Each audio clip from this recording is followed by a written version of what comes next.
Okay. Okay. All right. Good afternoon, everybody. It's February 16th today. No, 17th. 17th. February 17th. February 17th. It has been about 2 months since we chose each other last time. We're back. I had a very long holiday. How's that?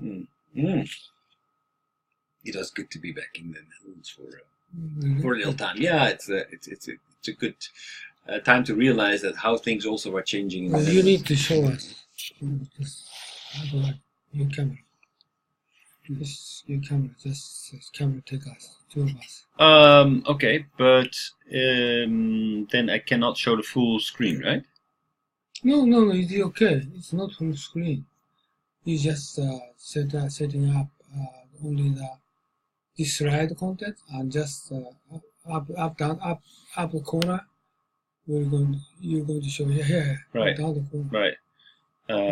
But that's going to be a bit small, I guess. What are you going to do? Maybe, you need to check your screen. Okay, this is not good. Like this.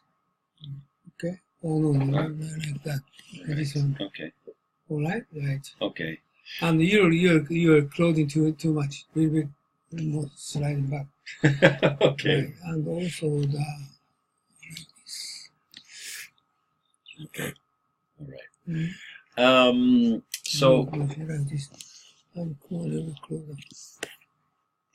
I'll lean a little bit more to the background. So I haven't been in Japan for a long time, and I was also thinking way back, what have we been talking about? We've been talking about so many different topics, globalization, the globalization of Japan, and I thought it was maybe a good thing to summarize what we have been talking about and the relationships. Basically, in the past, I would say almost half a year, in a lot of different sessions. How does everything fit together? Kind of a refresher, and after that, looking forward and looking at, okay, how can... Oh, you prepare this? Yes. What's purpose? What purpose? Basically to summarize it for myself and to help summarize it for you. Okay.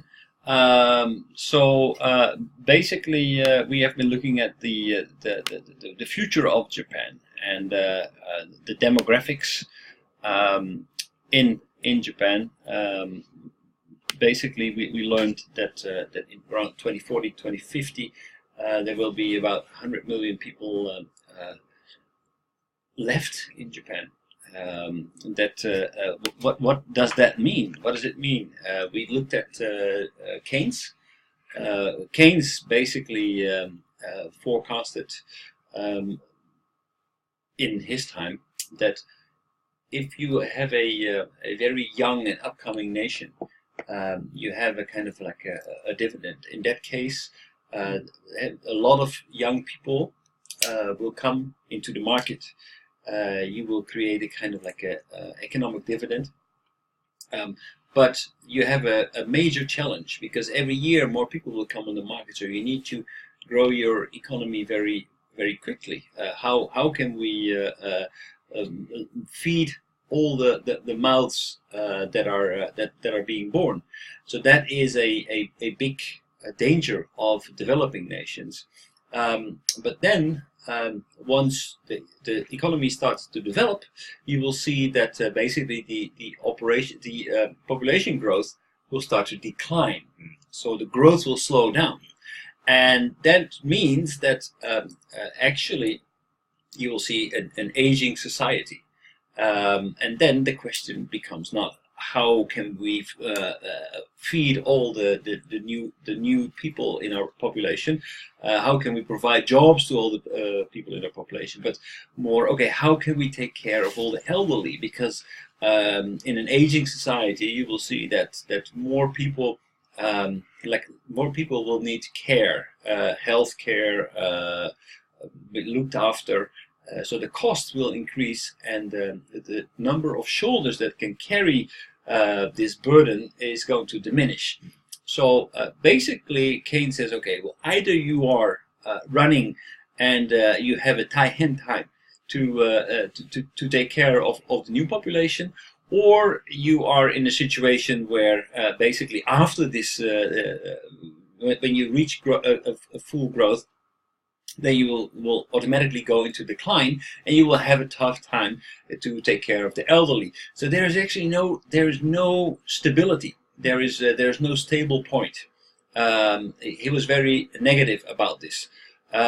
This was also in the time, mind you, that Malthus had this theory that the population would grow very, very rapidly, would double and double and double and double. Well, that didn't materialize. The population is still growing. And the Club of Rome in the 50s was an example of the mainstream thinking of the population problem. I don't think we have that problem anymore, but Japan does have a problem. Then the question is, was Keynes right, and will this inevitably hit Japan? So is it basically not something Japan can do anything about? Well, according to Keynes, no. But Keynes was not the only one who thought about this problem. There is also the neoclassics. The neoclassics say, okay, well, yes, we acknowledge this path where basically the population is growing and you have a problem feeding the young population, and then you have a problem feeding the old population. But there are things that you can do. Well, take it in Japan's case, where you see that you basically have reached your peak in your population and you're on the decline. You start in an aging society. There are things you can do. For example, raise taxes, lower pension payments, work longer, add more women to the market, to the labor market. These are things that the neoclassics identify as necessary to deal with an aging society. Now, lowering pensions, more women. More women is something that we see. Work longer. I think it's very difficult. Then we have government savings. Well, the government in Japan is not saving at all. They're unsaving, basically. So we see a big government debt. So in an aging society, that's difficult because the rising costs will need to be carried somehow, and the government is not doesn't have the means, basically, to deal with that. So the question is it makeable? Is it not makeable? According to the new classics, we can do something about it, but it will not be easy, and it will be a painful operation. So you are talking about neoclassics means actually government tried to push in lower pension plan. Yes. And more women coming into the market. Right. And the government tried to reduce their costs. Right. So this causes us more higher productivity and higher prosperity. No, basically, we need to, if we want to deal with the increasing costs in society, we need to actually realize that fewer shoulders carry the weight of more people, more elderly people. That means that we have more costs, and especially the cost per head will increase. The cost of a laborer will increase. So what is necessary, what's absolutely necessary, is that we increase the productivity per worker in the future. So this is where technology comes in, where we can combine human capital with technology and basically increase our productivity. Now, we're very positive and very optimistic about what we can achieve with productivity. We have the IoT, and we have robotics, and there are a lot of things that look promising, but will they actually deliver? And how are we going to apply that technology? And another thing is that actually, how are we going to make sure that the benefits of that increase in productivity is actually going to benefit society as a whole? now thinking back, for example, about the sessions that we had about Panama and the disengagement society, where more and more people no longer feel inclined to contribute to society as a whole, so they start to get away from the text.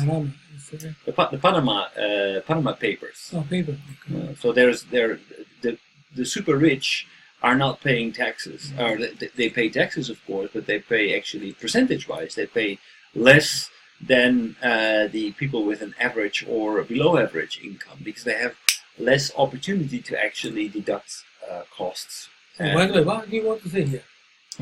What basically, I'm repeating what we have discussed in previous presentations. So this is a sketch of the problem and how we can deal with it. Mm-hmm. But the aging society, then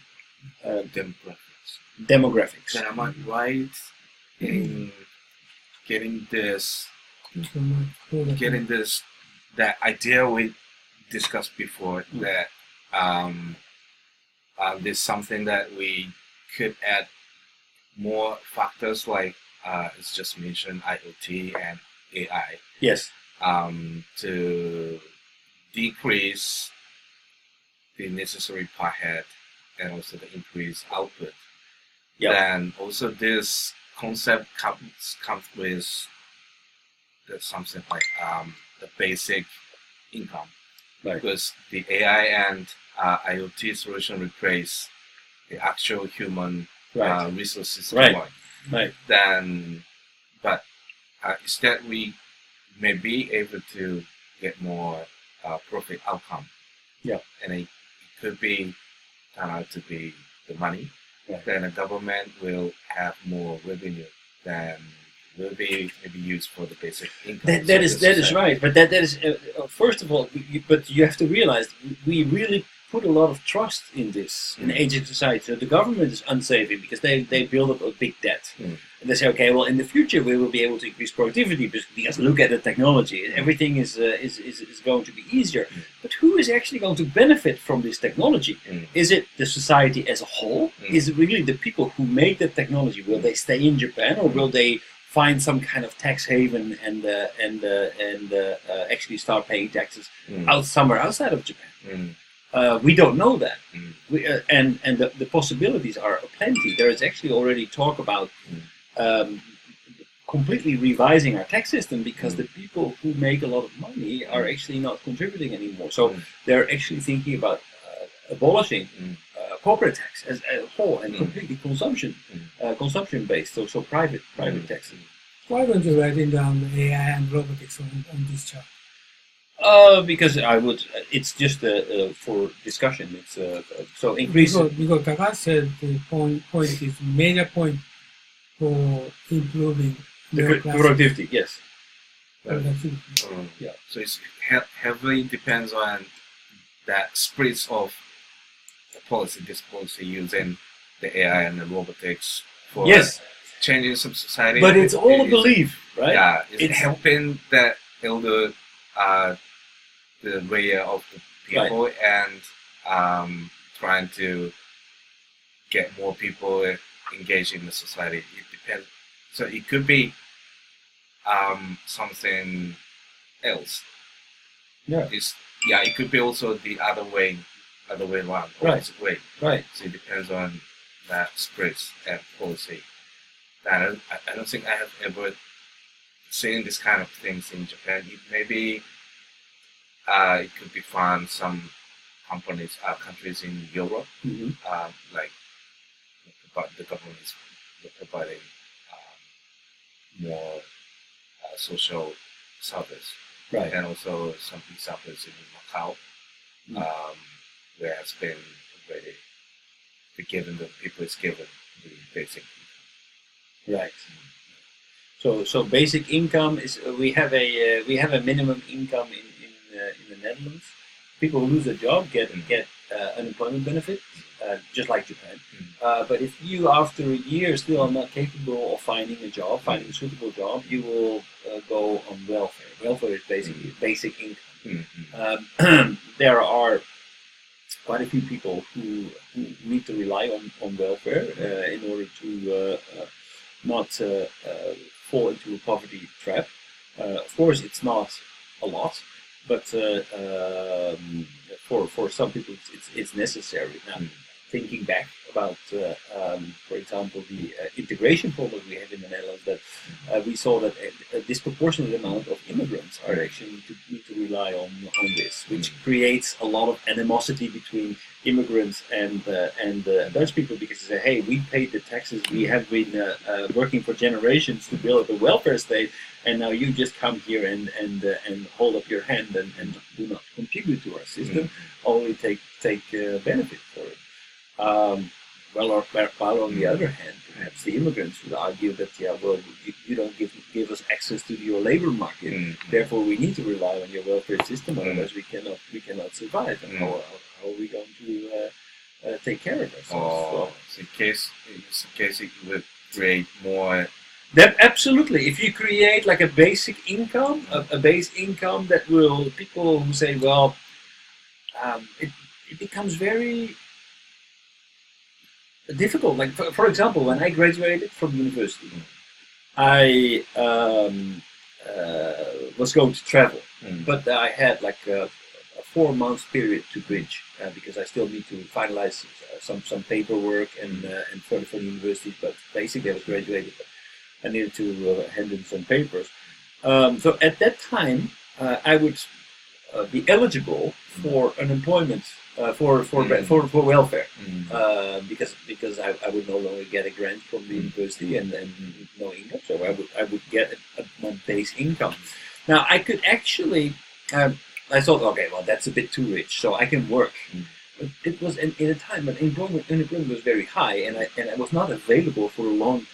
So I had to do part-time work. Now the only part-time work I could get, I would have to go in a bus, go for 1.5 hours to go to the utmost north part in the Netherlands, go to a harbor, and they had used machine parts that needed cleaning with chemicals. So I would just the whole day I was cleaning used machine parts, and I would actually make the same money that I would get from welfare. No, that's difficult to maintain. That's very difficult to maintain. So there are a lot of people who would say, like, well, especially in that zone, close to that income level, so the people who work in the supermarket and people who work in the harbors, who do dirty work, hardly make more than anybody else, do not have time to actually make some money on the side. So what you see is people who are on welfare, they don't make a lot of money, but they can fix the neighbor's car or do cut some hair or make some money on the side and actually add some. Of course, it's illegal. It's not allowed, but people do it. So sometimes you even see that people who are on welfare actually drive a nice car. Well, that creates a lot of animosity in society. So that's more rift between someone who can be allowed just to get that welfare. Yeah. Then other side is just upper than the criteria. With this. But how are you going to? I mean, it's very difficult to make a watertight system that would actually. Of course, there are people who try to check whether people are available for the market. You need to show that you are trying to get onto the labor market, so you need to show that you apply for a job. But I mean, as an employer, sometimes you get people on interviews with green hair and hairpins everywhere, and they just don't want to talk. They're just there because they need to put on their. They need to show that they actually applied for a job, but they have no intention to actually get that job. So it's a very difficult system for people who want to abuse it. They can. They can. So that's one of the things that if you are going to implement a system like that, you have to realize that it's not watertight. It's not watertight. But it's actually how are you going to fix it? Because at the moment, the other system of taxation and bringing money back into the hands of the government to actually spend it for the greater benefit of everybody who needs it is also not working. Because people are avoiding to pay their taxes. They whenever they can, they try to find all kinds of deductions or schemes where they can minimize their tax burden. And the people who have the strongest shoulders are actually the ones who have the most opportunity to reduce their tax burden. But that is also not working. It's just that people don't want to pay. People don't want to pay the burden for the greater benefit. Everybody is maximizing, basically, his own benefit. So a discussion about the general concept and the watching into what could be happening on the ground for each process, various type of the people, Right. citizens. It's difficult to, have. It's very difficult because it looks very simple. It looks like what's going to happen with the technology. It will make a few people who will become very, very rich. The people who can develop the technology, who can market the technology that actually supports elderly people, will very, very rich. But there's also that same technology will. Unno-san always mentions the convenience stores. Those people will not have a job in 5 to 10 years' time. You can do it automatically. You can already see that in the Netherlands.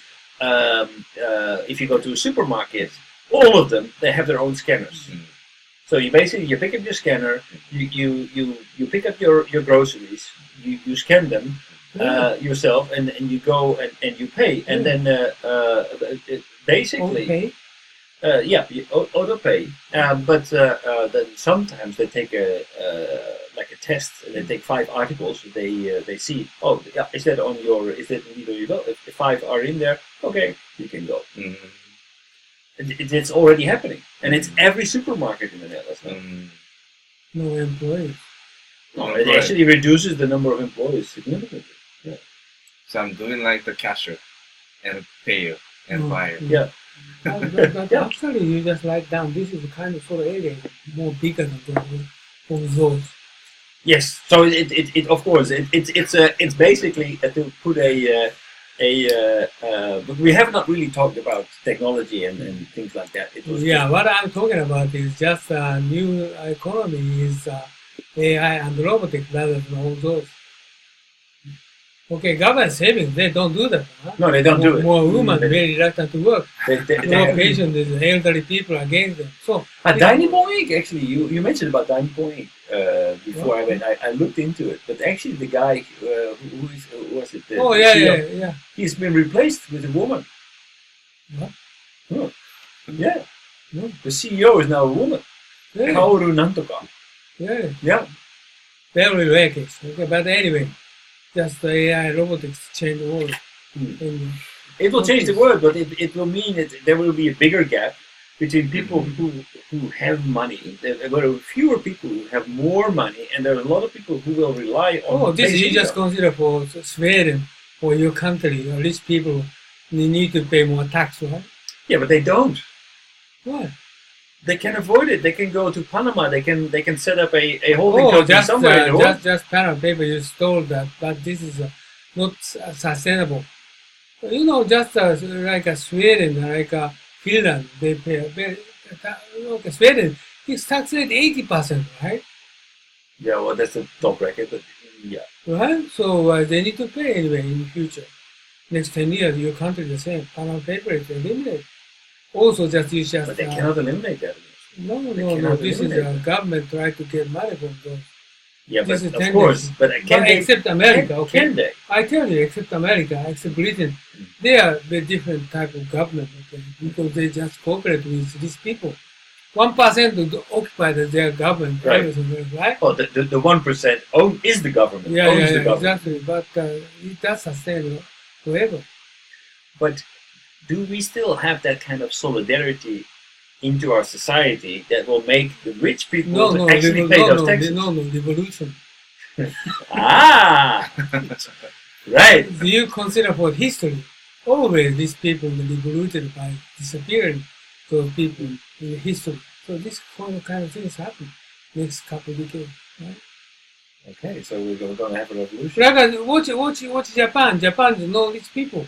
But then, Everybody average people. what are they going to revolt against? Are they going to revolt Okay, I against tell rich you, people? like Vietnam, he's saying Vietnam.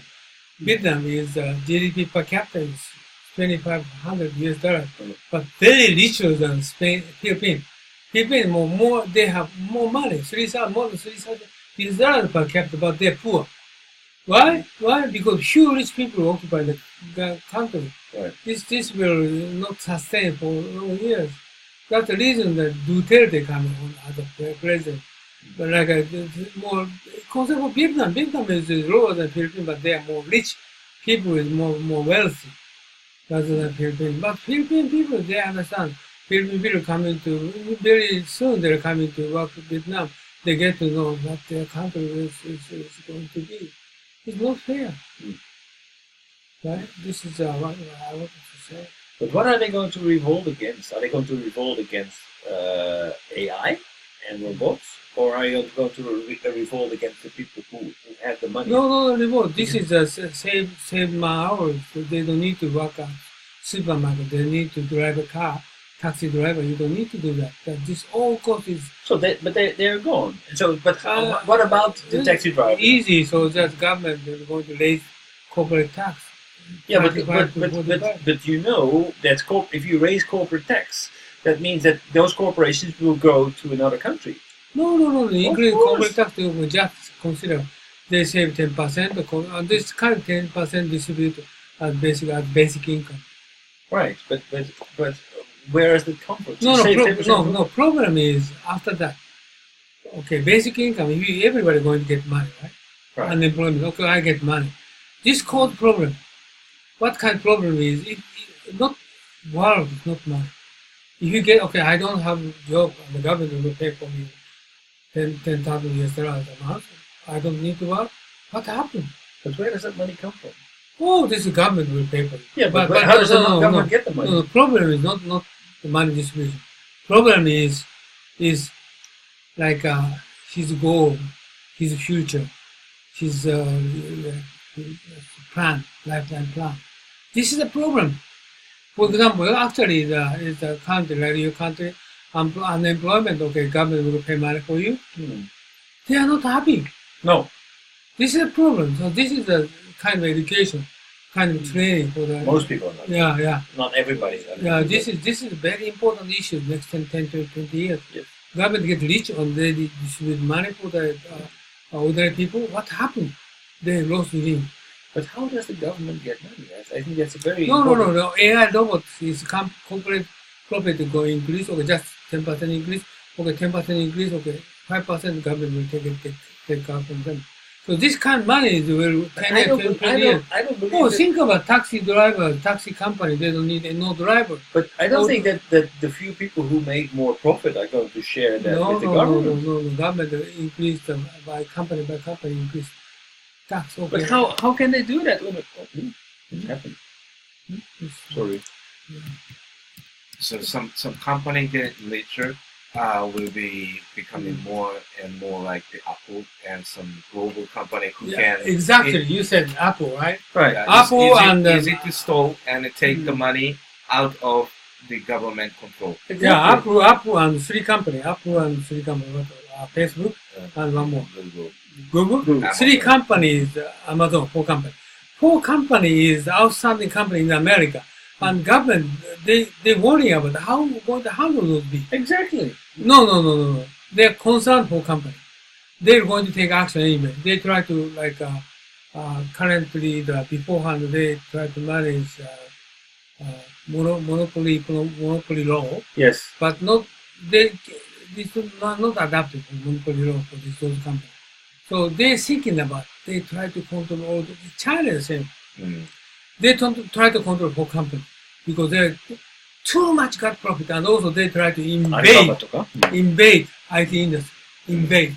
okay, kill middle class small company, disappear, and they occupy, and so this is a new world is coming. But how can they put pressure on Google? Because Google is a super global company. If Google says, "Well, American government, if you think that you can you raise know our the taxes, European people know that. You know, give them just prohibit Google, penetrate into the European market. They just charge tremendous amount of money for them. Right? They did for Microsoft." Yeah, this is the same thing happen prevailing in the world. So they try to control not only the monopoly, it's kind of low, but also they try to manage. Son, it's peanuts. It's peanuts. They can never put a penalty big enough to don't actually. misunderstand this. AI robotics is huge innovation in the world.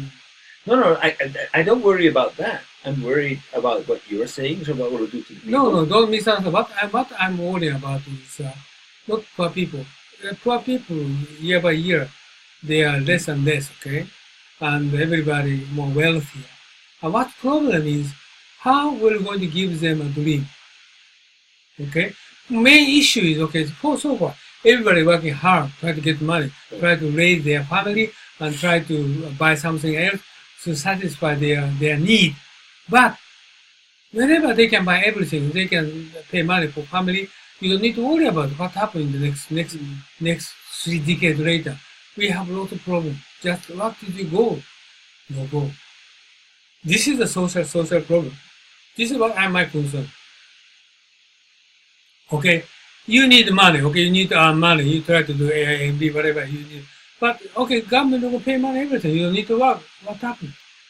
Well, I think it's a very interesting thing. Actually, there's a few things coming through racing through my mind.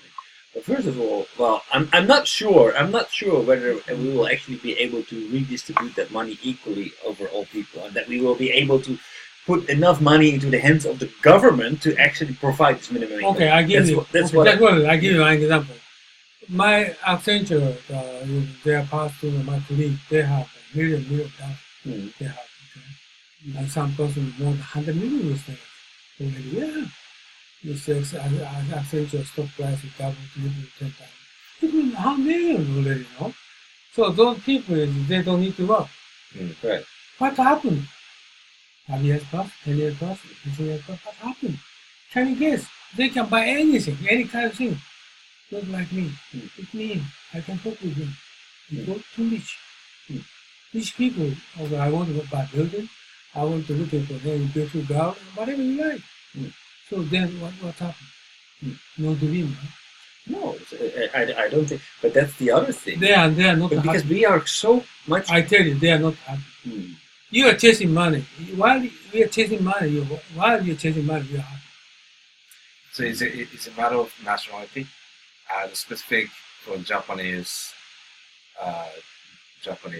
as society, it may be. I don't know if it's different from some countries. Okay, I agree with you. Jewish is different. Jewish is the endless.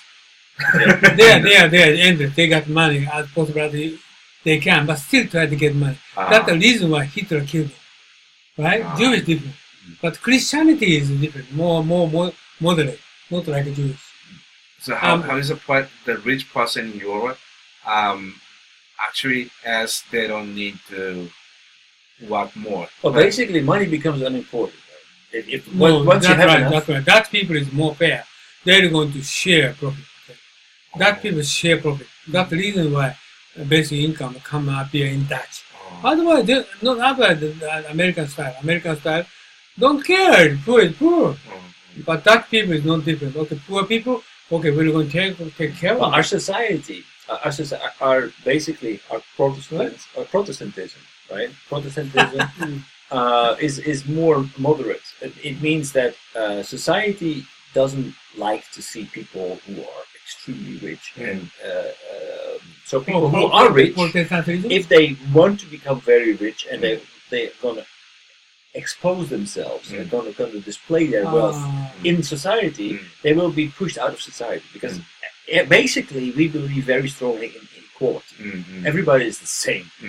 Even though if you have more money in your pocket, you're nothing more or less than I am.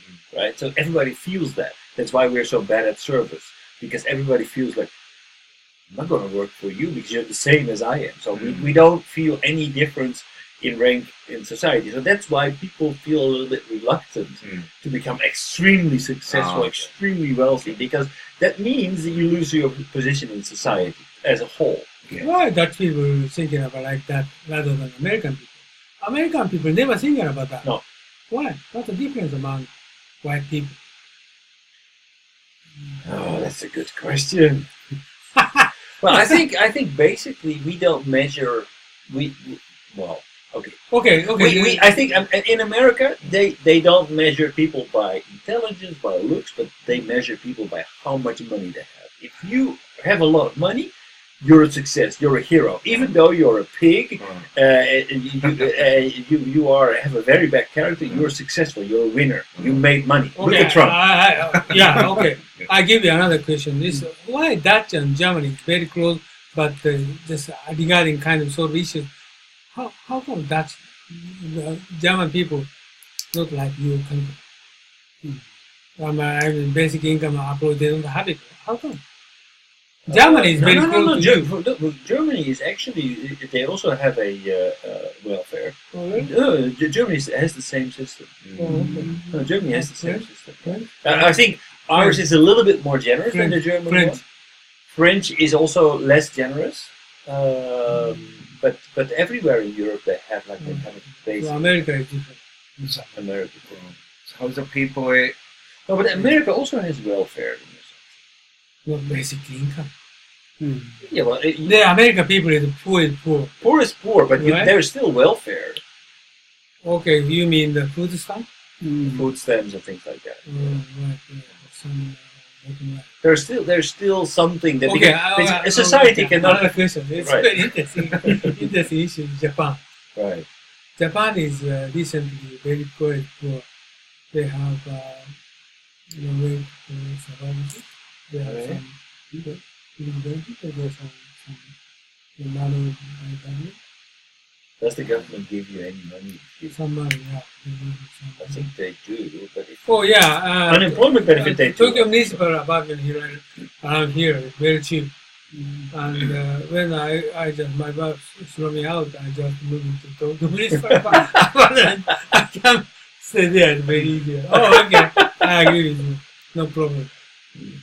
I can. My food is I very strong confidence. My food is just only less than 30,000 Japanese yen, $300 a month. No problem. And housing is $300 per month. And $300 for heat, 600, and I don't need small electricity and water and gas, and it's about $100. But actually, the government paid for me how much? $1,000 a month. Good enough for me to survive. And do you know 2030? It's single family. Okay, single family. Is that right? Men. Is more than 30 or 40% of population. 30, 40% population, they are single, living there. That I believe is no problem.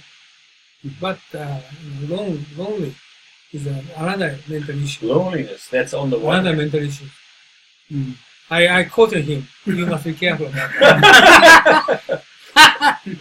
Well, it's actually that's the number one reason why people die early.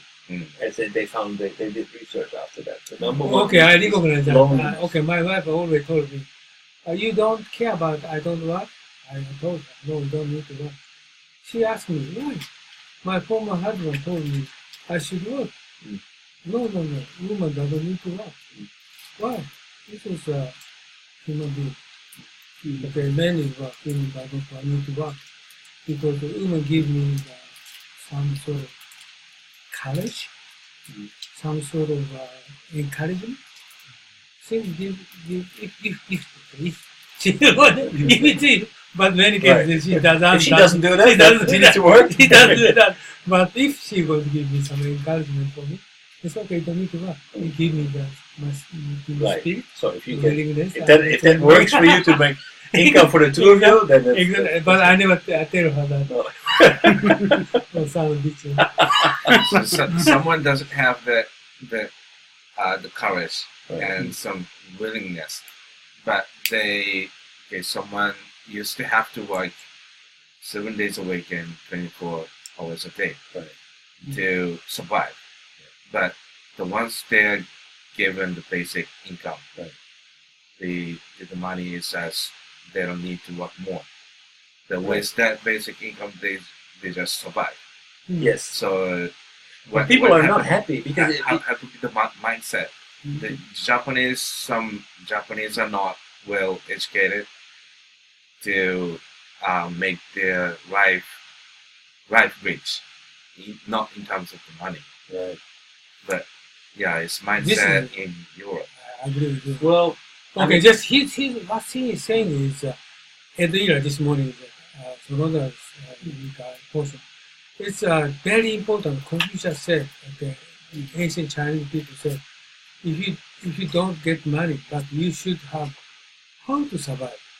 Okay, what is your lifetime goal? What is it? Money? No, I would say no.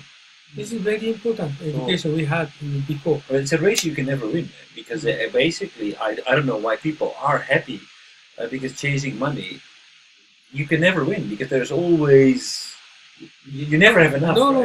Like my case is I would lose so much money I have. But after that, how do you need money? Okay, this is your life goal is different. Okay, so fulfillment of your kind, sort of things. So you don't need. Okay, if you have money, or you want to buy building, you want to get beautiful women or whatever, food, or it's just only the materialistic issue, right? So if you satisfy or if you attain the kind of you're eager to get anything, then since then you don't need anymore like me. Okay, what do you want to do that? Okay, I'm going to give my knowledge, my experience for younger people and writing books and doing like UNNO school kind of thing. Deliver my knowledge, my experience or wisdom to foreign people in future. This is my satisfaction, right? So what is it? This is you want to go to the very expensive sushi bar? No. This is not my experience. But you see it with all the super rich people like Bill Gates and Mark Zuckerberg. They all become like philanthropists. Right. This is look for something else because there's nothing. Yeah. So this is what I said. But okay, this kind of But we need to reprogram ourselves that we are no longer going to chase for more money because there will be a lot of people who will not be able to actually do work that cannot be easily replaced by robots or automation.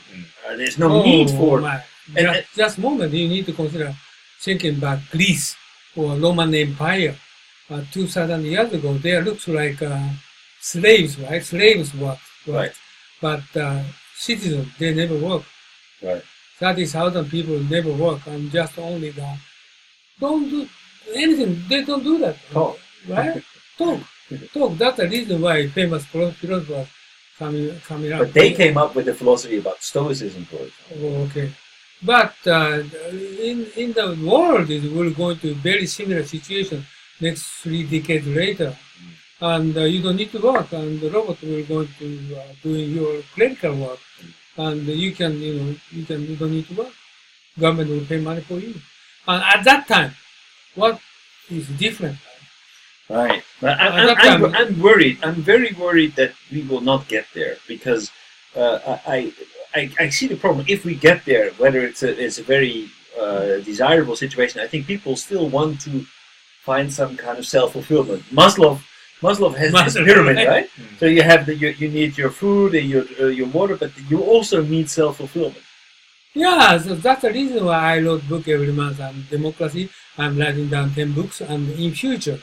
And Tochikura, you don't need to work. And she was going to ask me, what I'm going to do? Okay, read my book. Right? Read my book, and you satisfy your mental disease or improve your mental situation. Okay, without government. No problem at all. You don't worry Comes about from this. West Berlin. You read my book, right? This is the kind sort of things. No, but it's different. I think it's different because people want to create self-fulfillment is not about consumption. It's about, well, basically reading books, etc. Improving yourself is one thing, but you also want to output. You want to contribute something. Oh, by the way, I'm talking about the difference. This is 2,000 to 2,500 years ago. Chinese Confucius said, benevolence. Benevolence means very heavy meaning. Benevolence is patient. And patient. Confucius is basically fundamental. Benevolence, patient. Be patient, always patient, and you don't request more. No. Is it also paying service, providing service? Everything. So for wife, my wife, what she's talking about, just patient. When your boss speaking up to you, no, patient. Patient is the basic benevolence. Just you're going to have to be the fine man.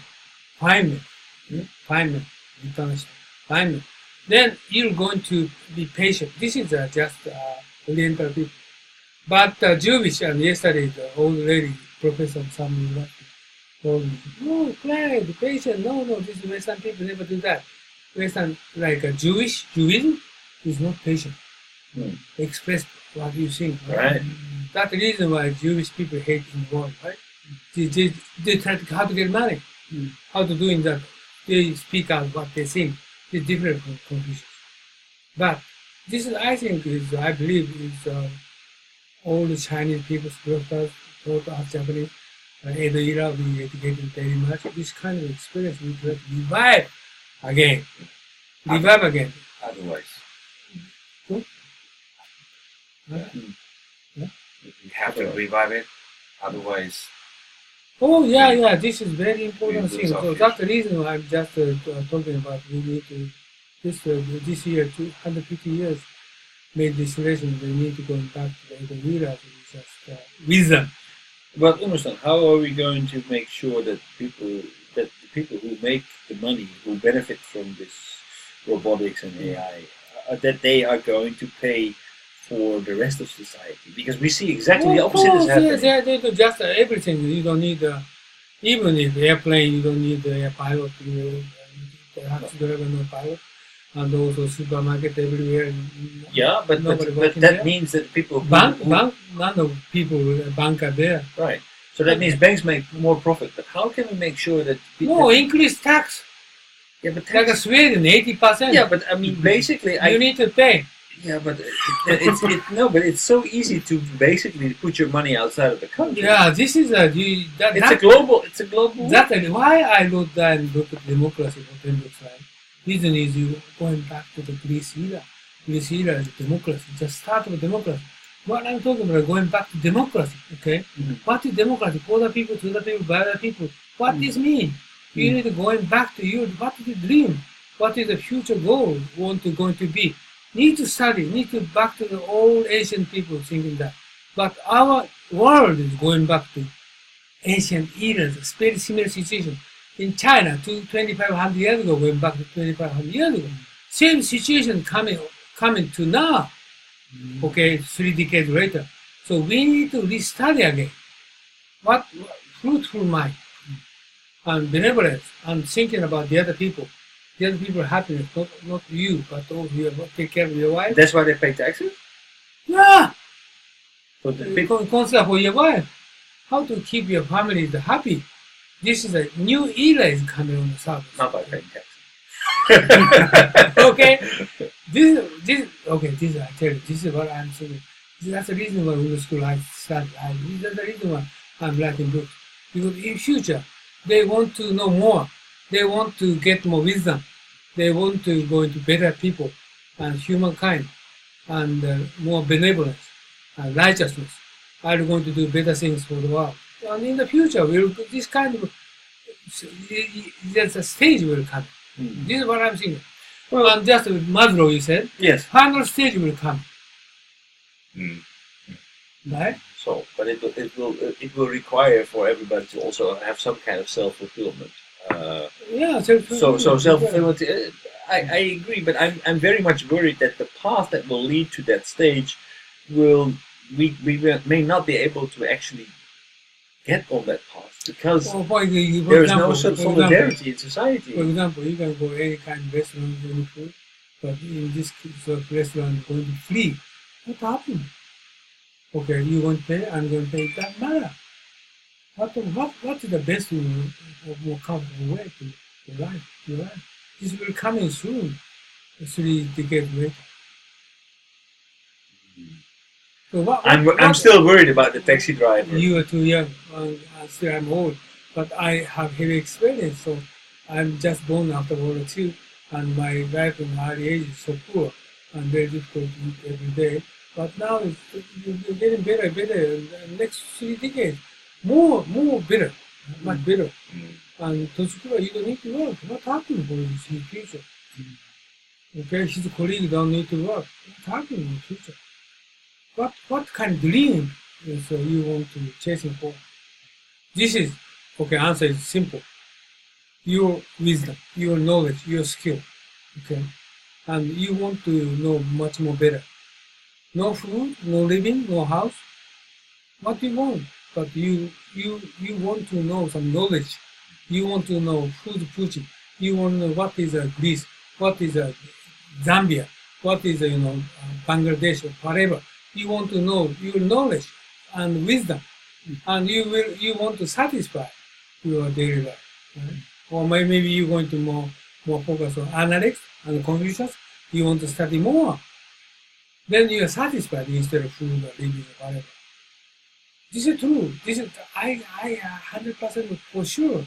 That's the reason why I study like this. But now many people is still more eager to get money, more eager to looking for delicious food, more eager to more better in some comfortable things to do. But in future they need to focus on like this. Okay, they want to listen to Ed Quitter's talk and discussion. They are interested to listen from him. What did you study? They want to get something else. In future, that's the reason why this what in my history, 30 years, 40 years back in my history, I'm every time 10 years ahead. This is it. It's true. But in future, near future, many people listen to kind of school, want to read a book. Oh, in the world, you can look at the bookstore. There is a dumb book, almost all dumb book, 99% dumb book. Just they try to sell book, or they just only try to sell book. They don't worry about the content, right? This is wrong. So this kind of future will come. What do you think? This is my question for you, just because of like you writing, you just a dumb chat is here, right? Well,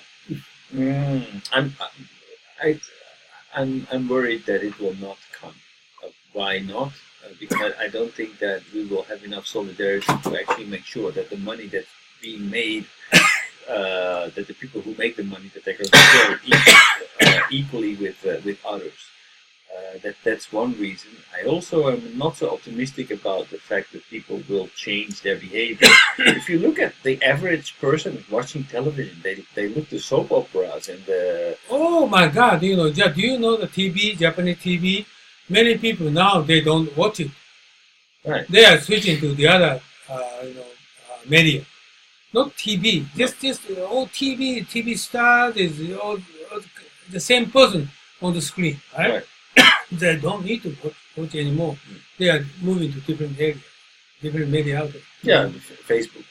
Maybe Facebook.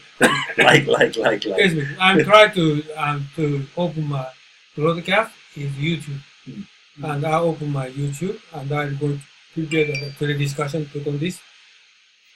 Maybe not now, but next 3 years, 5 years, many people want to listen. Okay.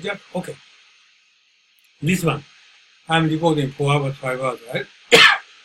On YouTube, nobody watching.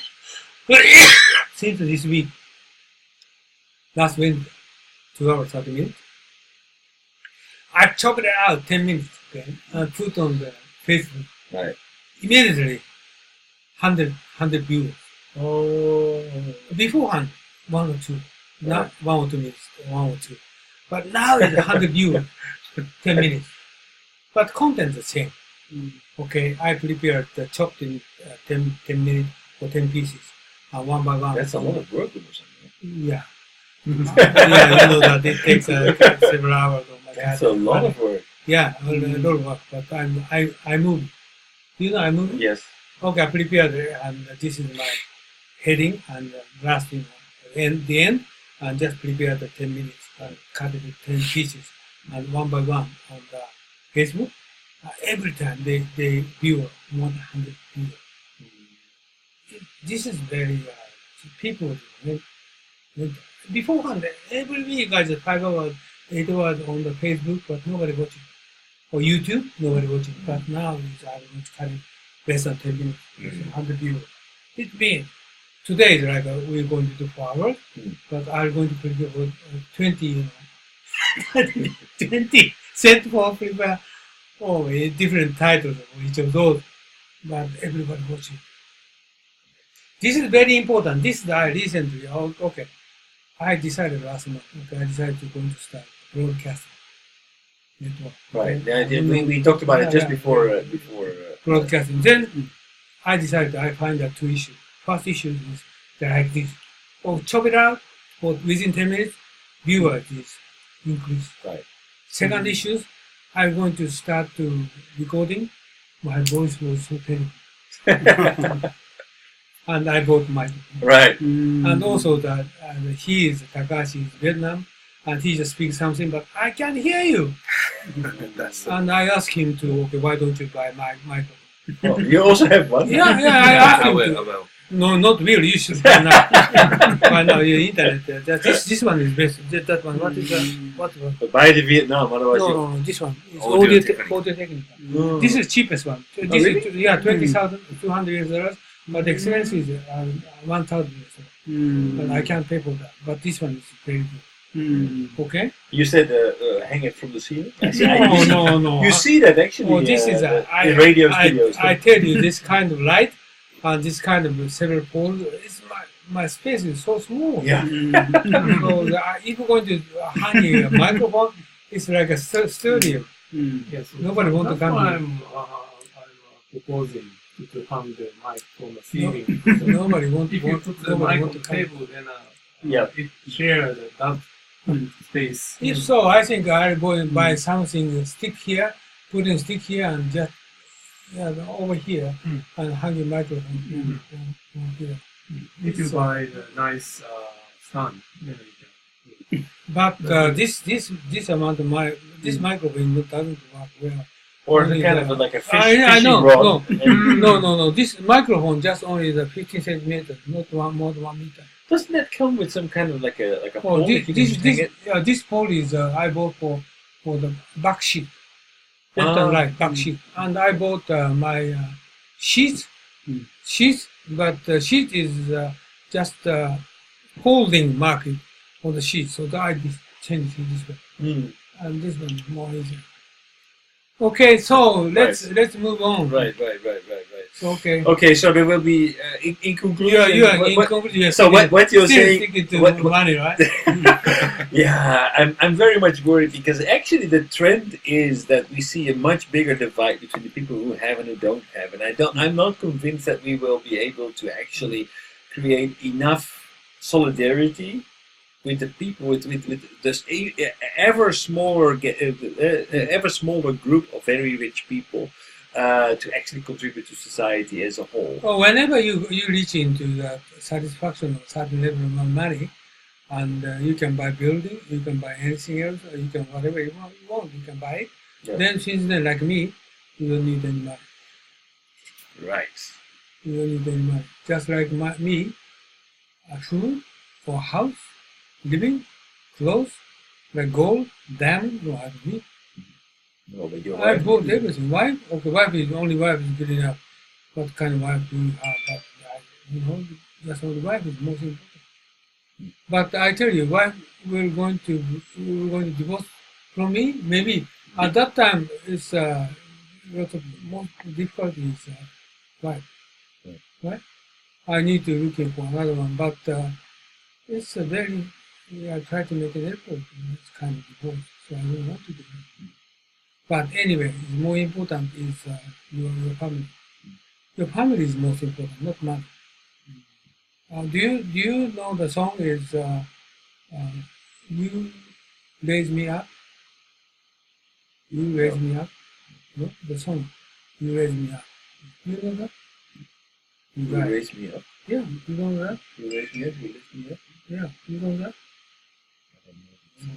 Yes, I'll show you. This is very important. Oops. YouTube. YouTube. China. Yeah. Open this one.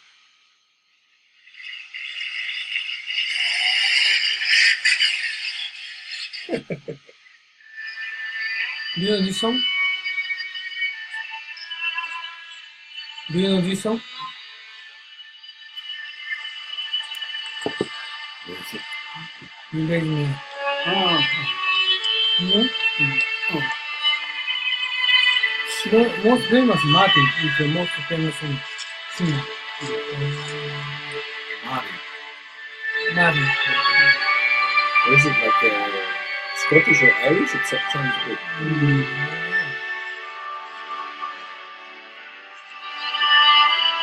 Do you know this one? No.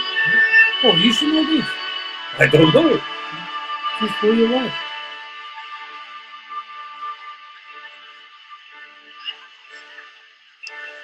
I am down and all my soul's weary. When troubles come and my heart burning You know this? last week, then I am still and waiting okay. in the silence Sonata, do you know this song? till you come and Oh, you know this? fill I my sing. It sounds very much like another song. You raise me You up. raise me up. Ah, I can stand I do. on the mountains. You raise me up. This singer is good. On stormy You know this? Oh my god. How come you don't I know? am strong. the song likely to be Shoulder. in the wedding party as Right. a Right. museum. But it sounds very much like another song. Like there's a very song that's almost just I hear. I had figure skating this way. Oh yeah, yeah. This one is Arakawa. It may be different. It may be different. Yeah, yeah, same. Same. Olympic gold medalist. Arakawa. Exhibition. Same. Ice skating. Not figure skating.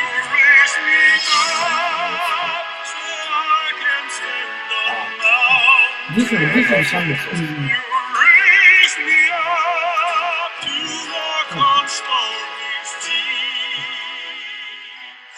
I am strong when I am on your shoulder. This is family song. Raise me up to more than I can be. But he is very good singer. Okay. You raise me up so I can stand on mountains. So that's the reason why your wife doesn't need to work. right.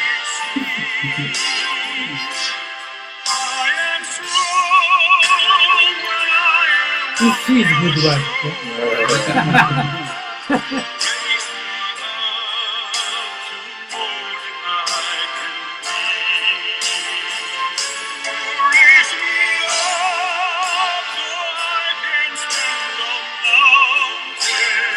This is an old song. Yeah, very well song. Many people sing this song. But I tell you, this Martin is the best singer for this song. Okay? He's the best singer. Raise me up to more than I can be. Okay, this is family song. Mm. Family song. Okay. Okay. Why your wife is so important? Depending on.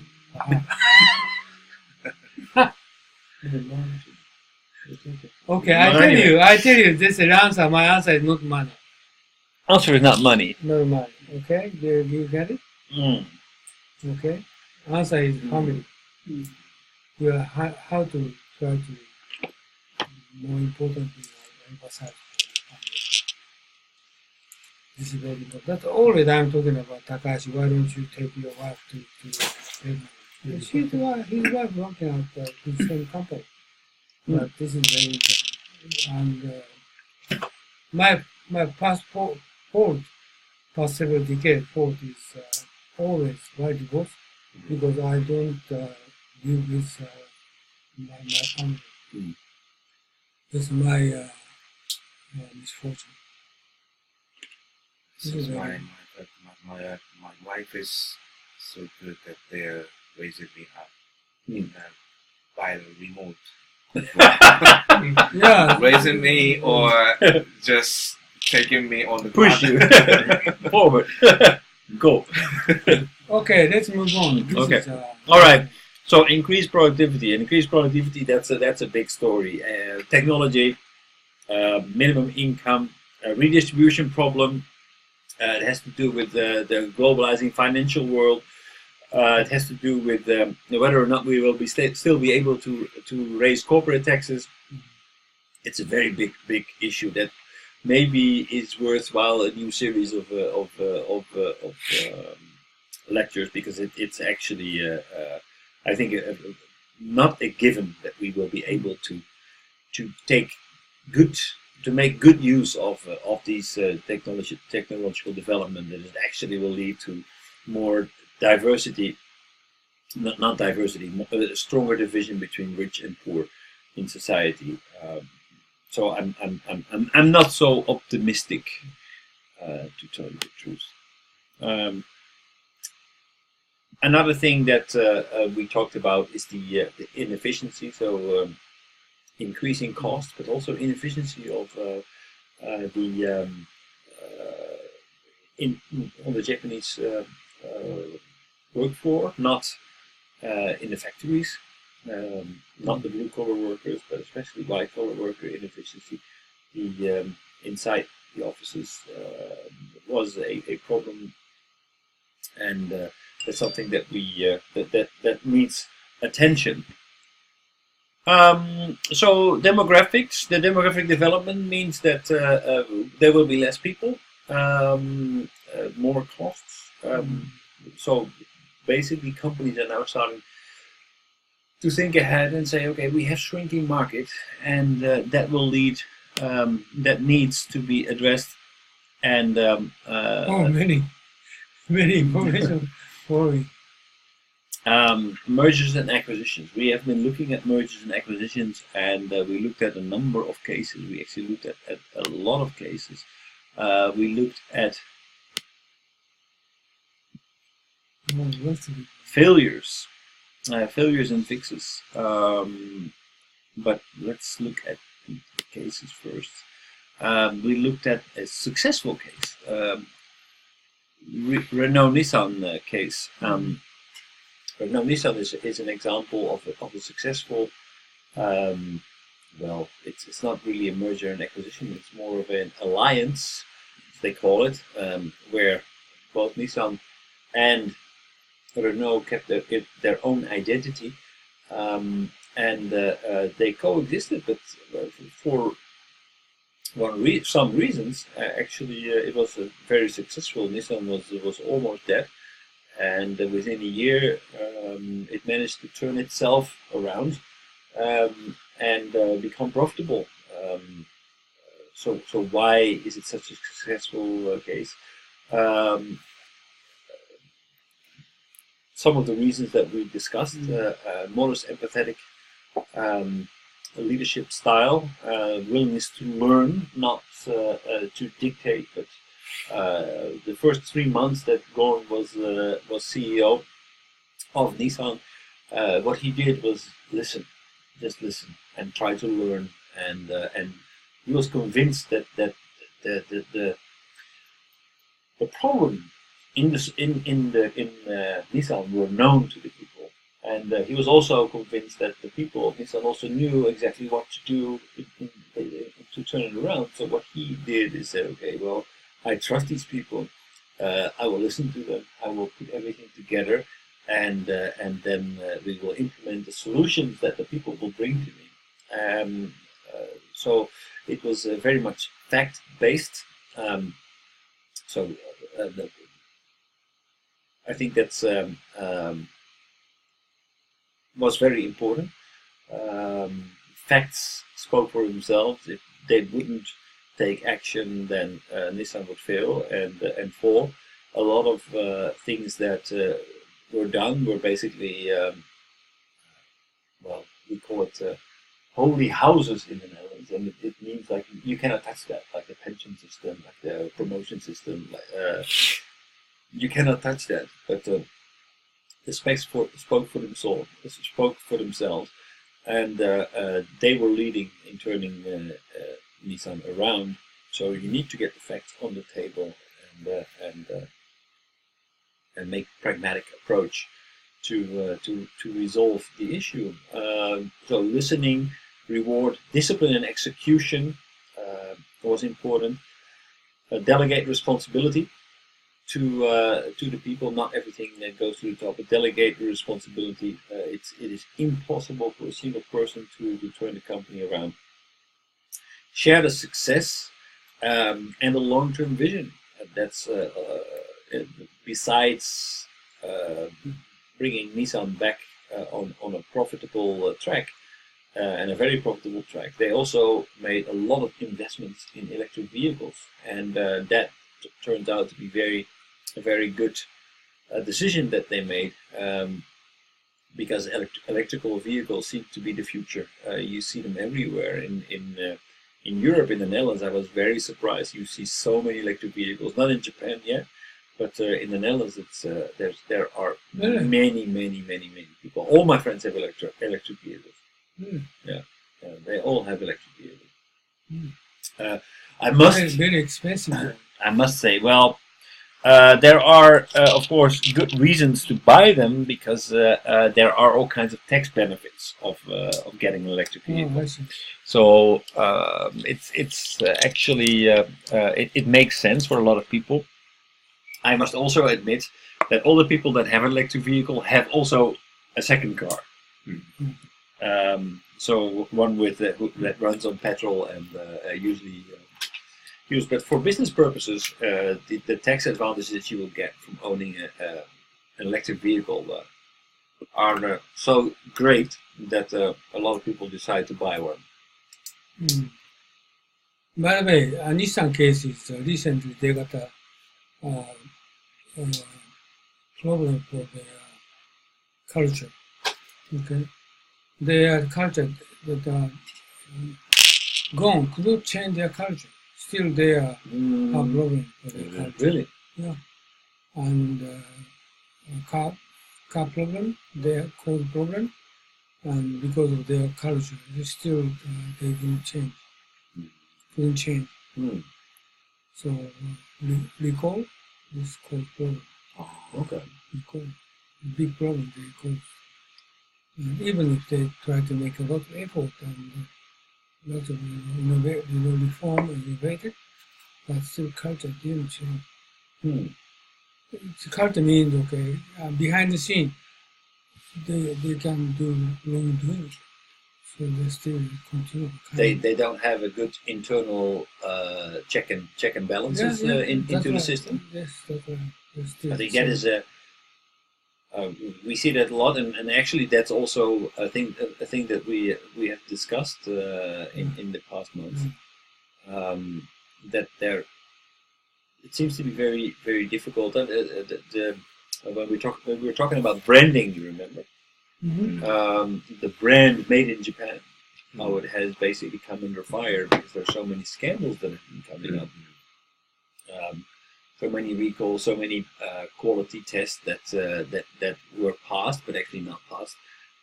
where there were not enough checks and balances within the organization anymore.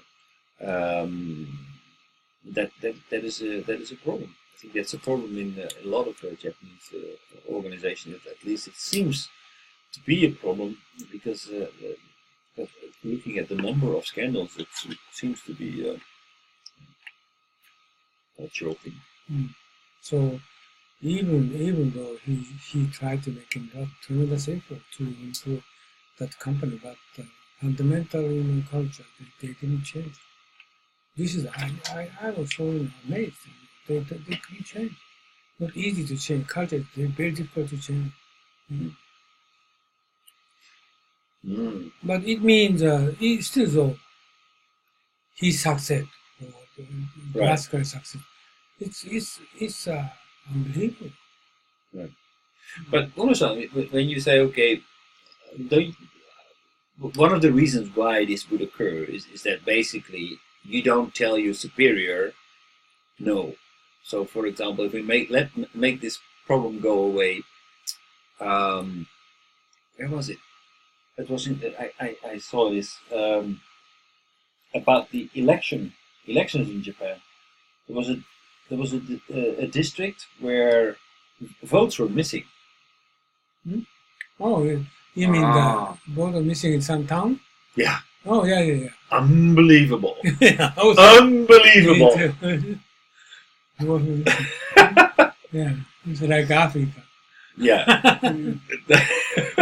Throw them away. You know? So throw them. The problem was found, then someone's failed that missing vote. Right. And then they were trying to cover it up and cover it up and cover it up and cover it up again and make the problem go away. Yes, that's right. Okay. Yeah. So I wonder whether it's a Nissan problem or if it's a problem of the Japanese society. Nissan is a special culture they have in the past, different from Toyota, different from the other company. Nissan is culture is they don't work. They don't work. If they don't have, they try not to work. Kind of culture they have. And they are very smart people. They speak out good opinion, good suggestion, good advice, but try not to. They don't implement. Yeah, there are no implementation. It's their culture. So that I was so amazing. How come Gon success changing this company? And how come this comes out right now? Was this something that was still happened under Gon, or was it something that happened after Gon retreated? No, under Gon, he just listened and tried to get fact and just reward like Right. that. All those things he did and success and the profit returned, but culture didn't change. But still, he's successful. But this is so things. His skill or his strategic mind is very outstanding. Outstanding. Japanese management can do that. Because it's kind of strange. Because he brought in a lot of foreigners as well, right? Especially in the top. Oh yeah. So this is just people with different culture. Exactly. So maybe that's the reason why he brought in so many foreigners in order to try to change the culture. No culture. I think strategists or just implementers come here. They force them to change, but they couldn't change any culture. For them to get how to get profit. This is very heavy skill. Actually, how to success a business is very professional way. Right?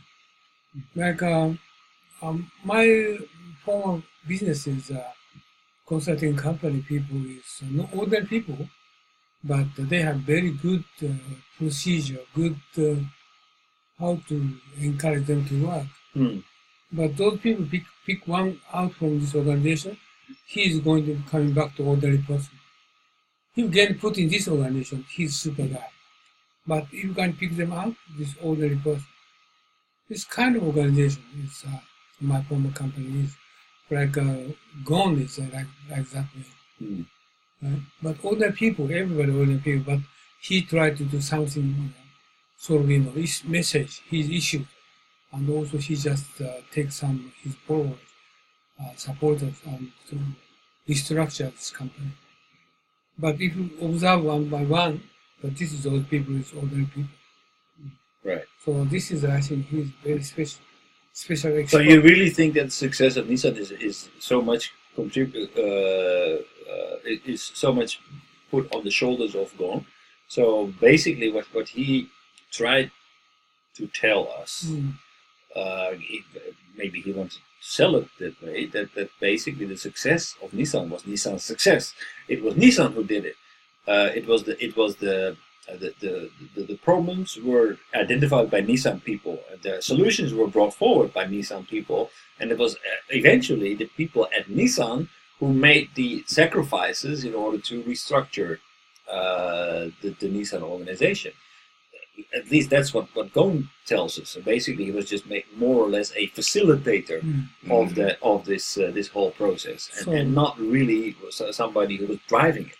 So gone, and his supporter retreated from this company, but next 3 years coming back to old style because of that strong culture. Okay. So this problem started to occur.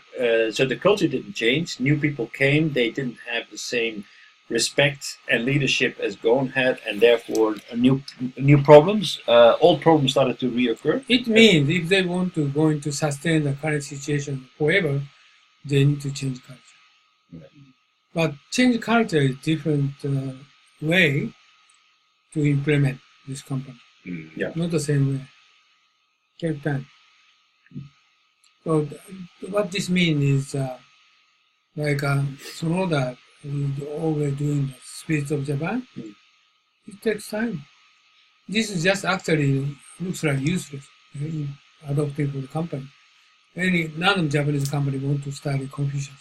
None of Japanese company want to study like righteousness or that sort of thing. It's just like your video, right? You put a 6-hour video or a 4-hour video, nobody watches it. It's 10 minutes. So people don't want to make the investment to actually sit down 4 hours and watch a video. 10 minutes is okay, but I don't have time to go through a 4-hour video. No, this is different issues. No, but it's the it's culture. Culture change is not easy. I'm talking about. I guess there is something behind another issues behind that. You should come here otherwise. Well, let's all cuddle up. It's not that warm here anyway. Yeah, talking about the people who watch the videos, shorter, the more people watch that, but the longer, nobody. So I feel like there is something behind that, some different issues. But at the same time, that issue is also connected with the other old issues, like including the issues of the company, the Japanese company, which cannot earn the money or cannot create the new values.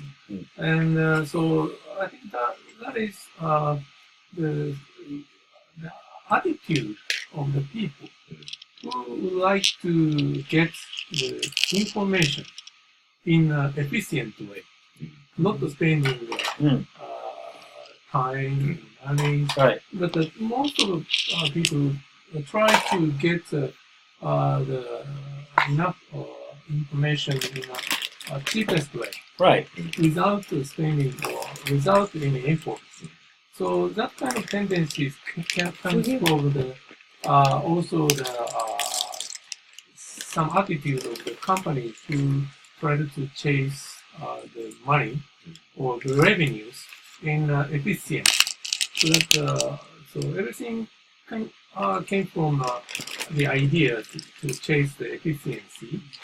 And now looking at the company, most of the management try to implement and distribute some kind of idea or strategy in an efficient way by using manuals, rules, and even most of the executives believe that once the people get some manuals and they read through the manual, then everybody can do the same things in efficiently. That is a very, very fundamental idea. But that is not true. Yeah, and eventually, now almost all the employees believe that whatever they are asked to do or they have to do, every moment, every time they require some kind of manuals without trying to do the effort by themselves, but they just try to find the manual, and so eventually that kind of easygoing attitude spoils everything. Right. So that is the deep and huge issues behind that, I think. And that Yeah. kind of, yes. Very, very little effort, and take out the initiative of people. I don't think actually that kind of attitude you find in Western society. People don't read manuals, not at all. They don't request manuals. They don't want to see manuals. Basically, the whole manuals is they try to, for example, nowadays in any software package, you hardly see a manual. Everything is within the context. People are not prepared to go through the manual and read it and figure out how it works. Basically, it needs to work. Like Apple was good at this. If you come out of the package, you never work with it, and a kid can work with it. That's part of the success of Apple, I think, because people are not prepared to read anything, make any investment. Just say, okay, well, let's do it. And well, actually, the 80-20 rule applies. So you invest 20% of your time, you can do 80% of the things with your iPad, for example. Now, if you study a little bit more, you can do actually amazing things. But 80% of the people who bought an iPad never read a manual, so they never know. Yeah, I understand that phenomenon, but that is a slightly different things from the issues which we are discussing. The manual-less usability of the software is another topic, I think. Yeah, when we think about the company management, Yes. always we require the rules, the manuals. Right. Even there is an interesting story that the freshman who just entered the company, Right. and he was assigned to the sales department, and one day his elder asked him to go to do the sales activities. And why don't you go to visit the potential customers? And then that freshman asked that elder that, okay, now please give me the manuals to do that. Then I can do it in a completely perfect way. But that is somehow strange that because sales activity is one of the very not a simple job. Right. So that It's empathy. It's basic engagement, trust building. So that the best thing is just jump into the potential customer and just try to do that. That is the best way. That is a manual. Yeah. So that that is one of the very typical attitude of the especially the young. But that is, but mind you, I don't think that this is the attitude of an average worker outside of Japan. I don't think anybody would ask for a manual. They would never. People have to force the manual upon them, and then they will not follow it. It's terrible. Like, it's really amazing. Up to the immigration office, it really makes a difference which line you're going to stand, because the person behind the desk will kind of rule based on his or her feelings and of that day. Mm. They don't follow the manual at all. They think, I kind of know how it works. But it's exactly like your iPad. Because they never read the manual, they're not really aware of what's going on, or they don't really know in detail how to do it. But they feel that they have to take responsibility as well. Yeah, I understand. And I think there is another issue which we should discuss. Maybe the nature of the people, Japanese people. Most of the case, Japanese people try to keep the rules always, if the rule exists. Right. Yeah, we talked about that too. Yes. Good aspect of that attitude is what can I say?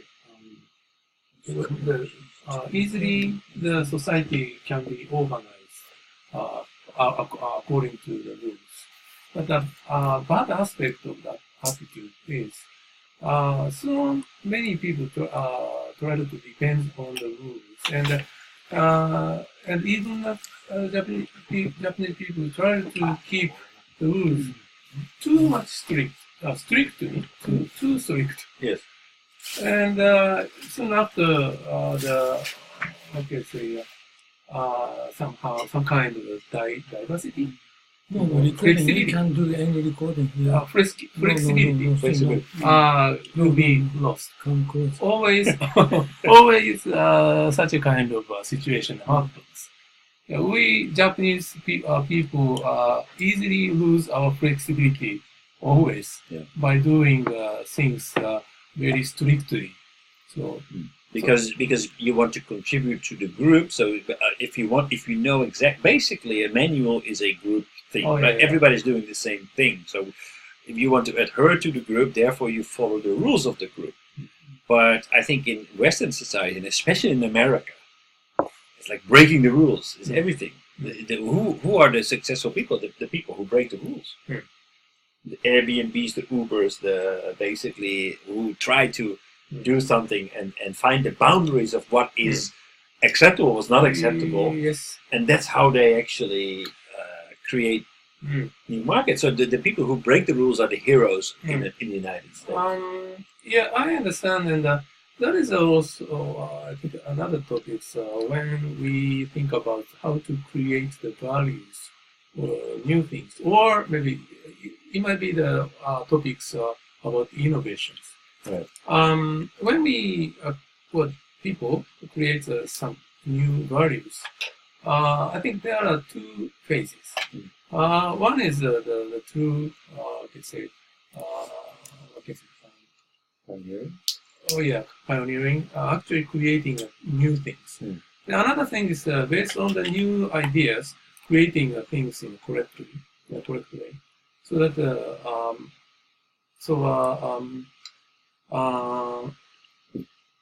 for example, so if we develop the product, there are two phases. One is the research and development. Then after, we have to manufacture the product. Right, you have to standardize it and you need to... Yeah. And in the case of R&D phase, a lot of flexibility and a lot of, tremendous effort is required to break the rules or existing the values. And in such a phase, sometimes the breaking rule is necessary. Yeah.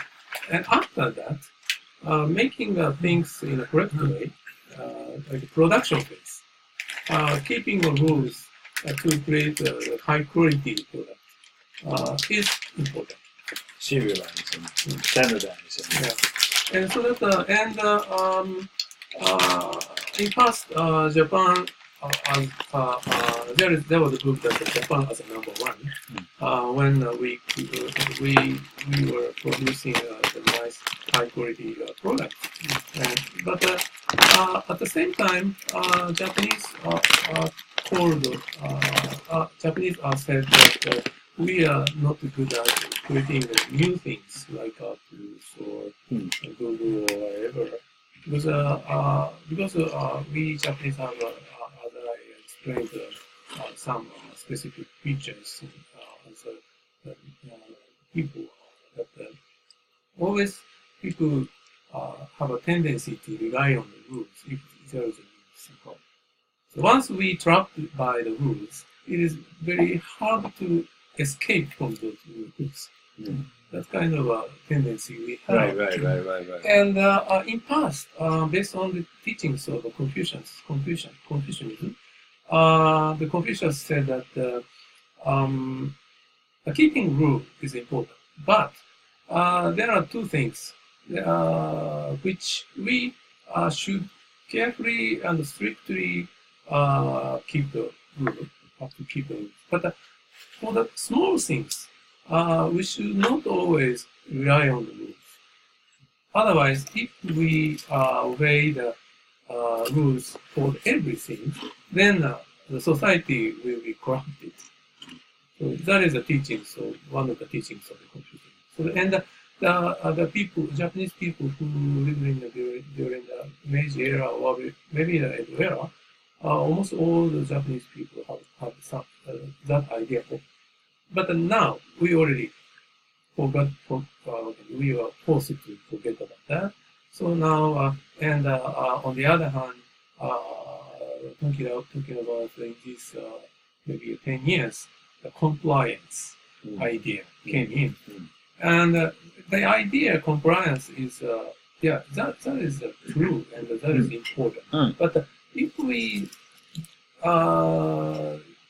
try to carry out some activities along with the compliance, soon our flexibility will be lost. And that situation is now happening everywhere. But how come, if Japan is so good in following the rules, how come that there are so many scandals? Scandals in like inspection scandals, accounting scandals, inspection scandals, everywhere. Every day in the news you see people bowing and asking for forgiveness. Yeah, I myself think there are a variety of the aspects on that let's say series of events. One aspect is, of course, we lack some of the idea or attitude to keep the rules. But some other aspect, maybe, it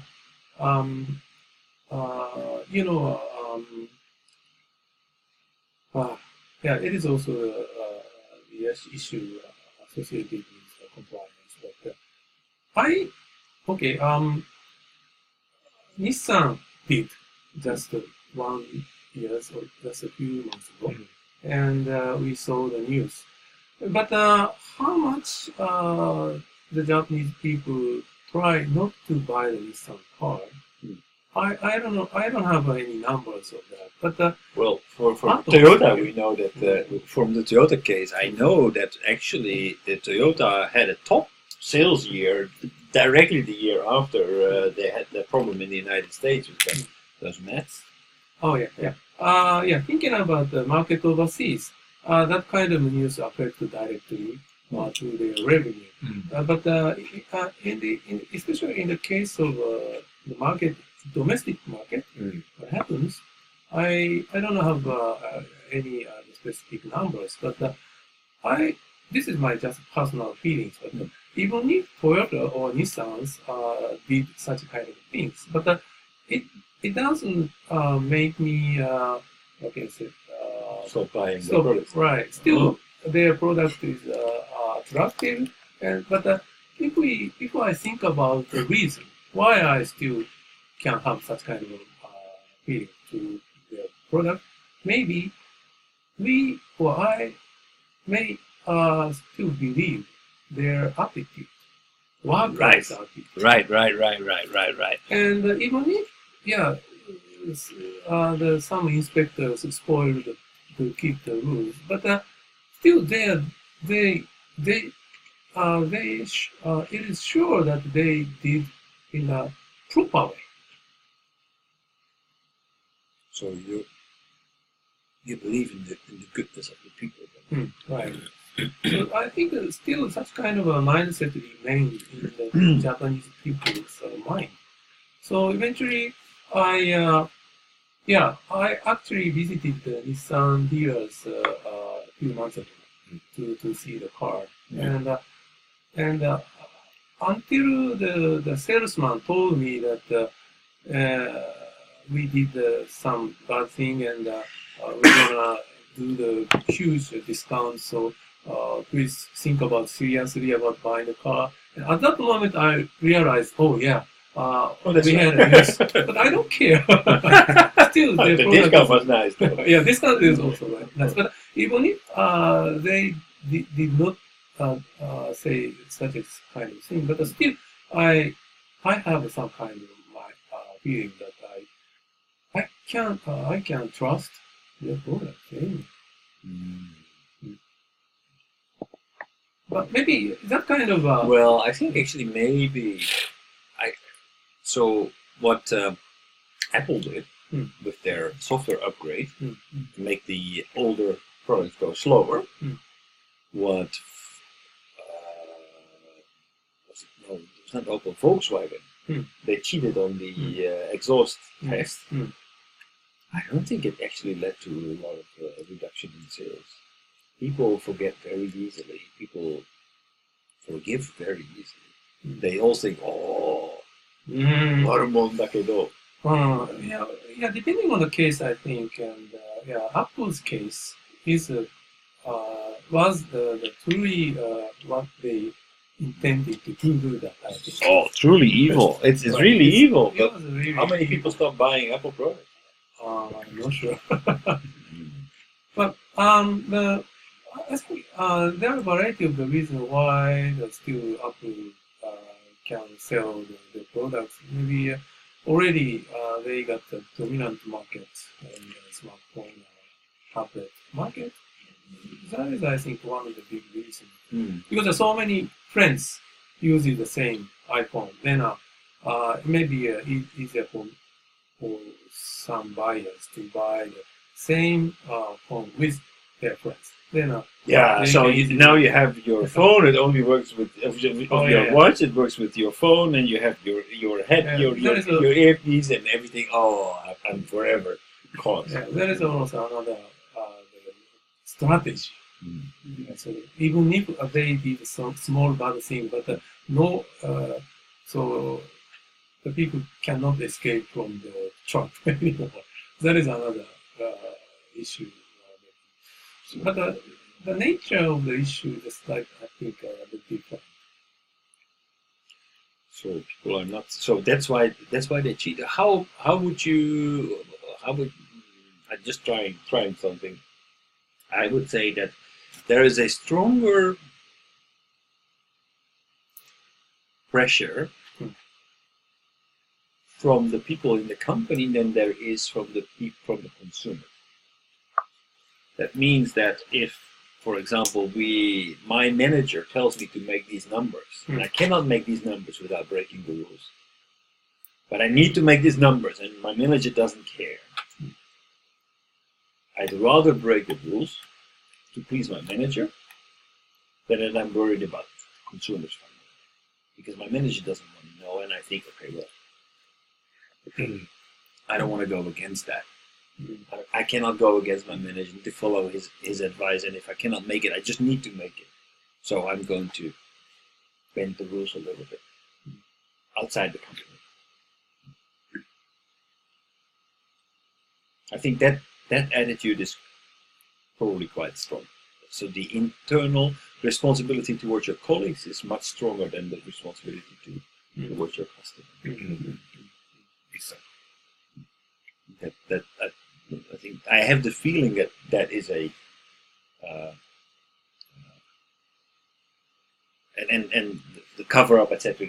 That happens within Japanese organizations is pretty strong, but everybody's on the same page and nobody wants to step out. In Europe, you have the very big risk because people do not really commit to an organization. They don't really become a member of it. Of course, they become a member, but they're like they pass on. They go to a new organization whenever they can get a little bit more money or whatever, they make changes, swap. So that kind of commitment to the organization doesn't exist so much. In Japan, it does exist, and that makes it probably a more conducive environment to break the rules than Europe. And it happens in Europe as well, of course. Like I already mentioned the examples, but I get the feeling that this kind of like the cohesion within the Japanese organization makes it more susceptible to these kind of scandals. Yeah. And one more thing we in logic students have to think about is to based some kind of strategies for bad activities of other companies to take the companies.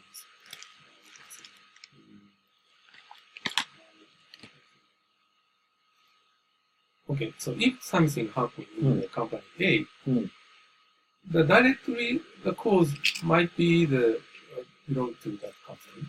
Maybe, for example, some kind of breaking the rule of inspection. Right. But some other things we have to think about is somebody in the employee, some employee inside that company did that, who was sent by other rival competitors. That kind of situation also happens. Really? Yeah. So that thinking about the situation of Sharp, which was discussed in lecture 3, and I did not attend it, so that I'm not sure such kind of topics are discussed. But always Japanese company, especially talking about the company in the field of electronics, were the target of other companies. They try to get the technology or even the company itself. And some people say that the Sharp was targeted by a Chinese company.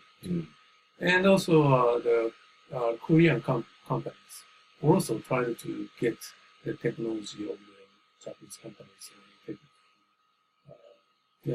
Especially one of the big good example is semiconductor industries. Now we failed and we lost all the semiconductor market, domestic and overseas.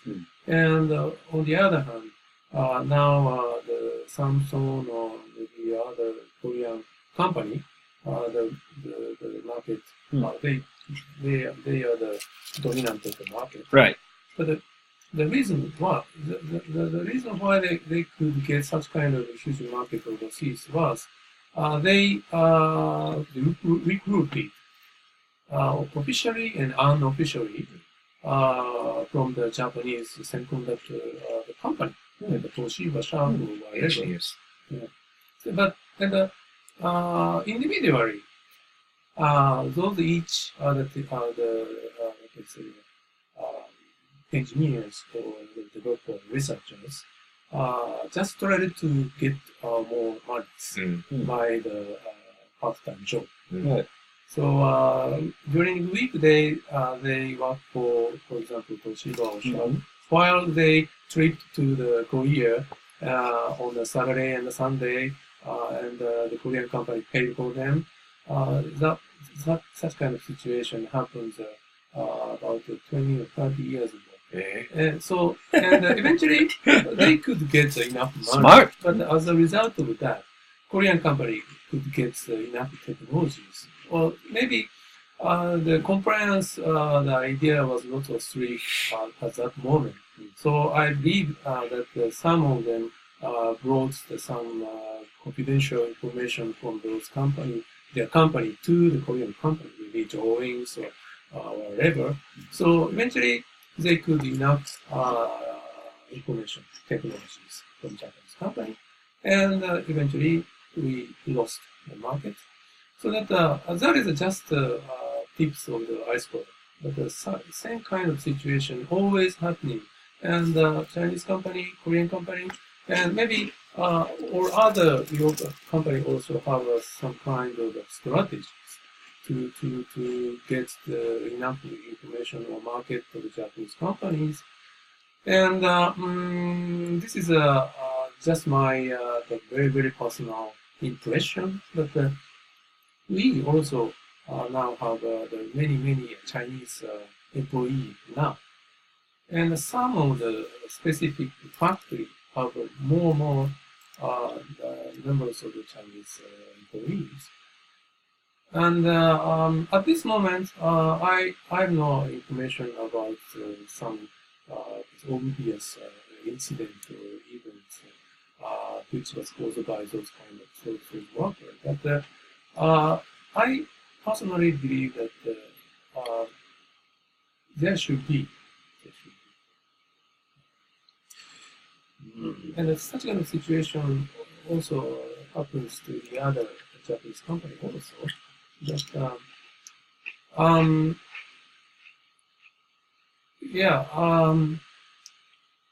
if we think about our the UNNO student already learned about the Sun Tzu, and if we knew about know about the idea of the Sun Tzu, they naturally do that.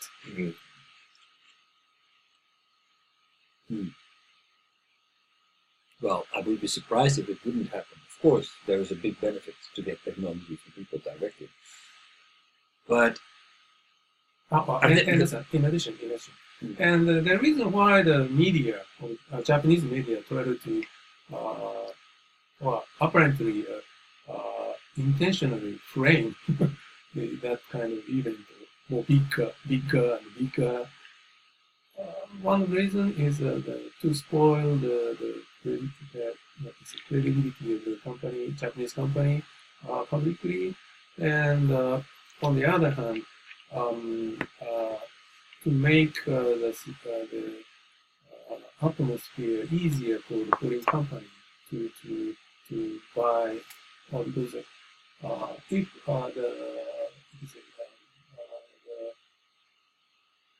the stockholder know that kind of news, and the media frame that, then soon they may try to sell, or even if they are not going to sell the stocks, but still their credibility will be decreased. And oh, you mean those scandals? Oh yeah. That kind of scandal can make the situation easier for the other rival or other company to buy musician. But I mean, the scandals. I mean, they're admitted to. It's not like they are rumors. They're admitted to. They were actually wrongdoings within the company. On top of that, I don't feel that, for example, Toshiba lost its edge in technology, and thereby other competitors surpassed them. No, Toshiba made a wrong investment in nuclear technology. Very unfortunate thing happened, and the nuclear energy became, well, basically a source of energy that we try to turn our back to. They bought a company without due diligence, and all kinds of costs came, hidden costs came up, and that killed Toshiba. No, it's buying information. So I don't say every event related to that issue. I don't say Toshiba's issue has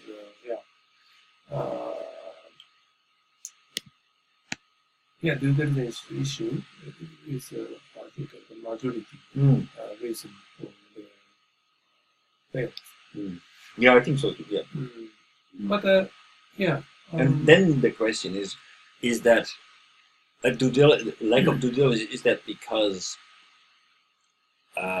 they did not have the capacity to put themselves directly into the foreign organization? Do they have enough relationships, enough trust, enough capacity, their language skills, negotiation skills, all these things to actually really judge what the other company is like, or did they just hire a company to basically do that work for them without really going into depth of detail? Because I'm sure that if prior to buying Westinghouse, Toshiba would have put engineers on the site and actually work with those people and really know what these projects were about, they would never have bought it.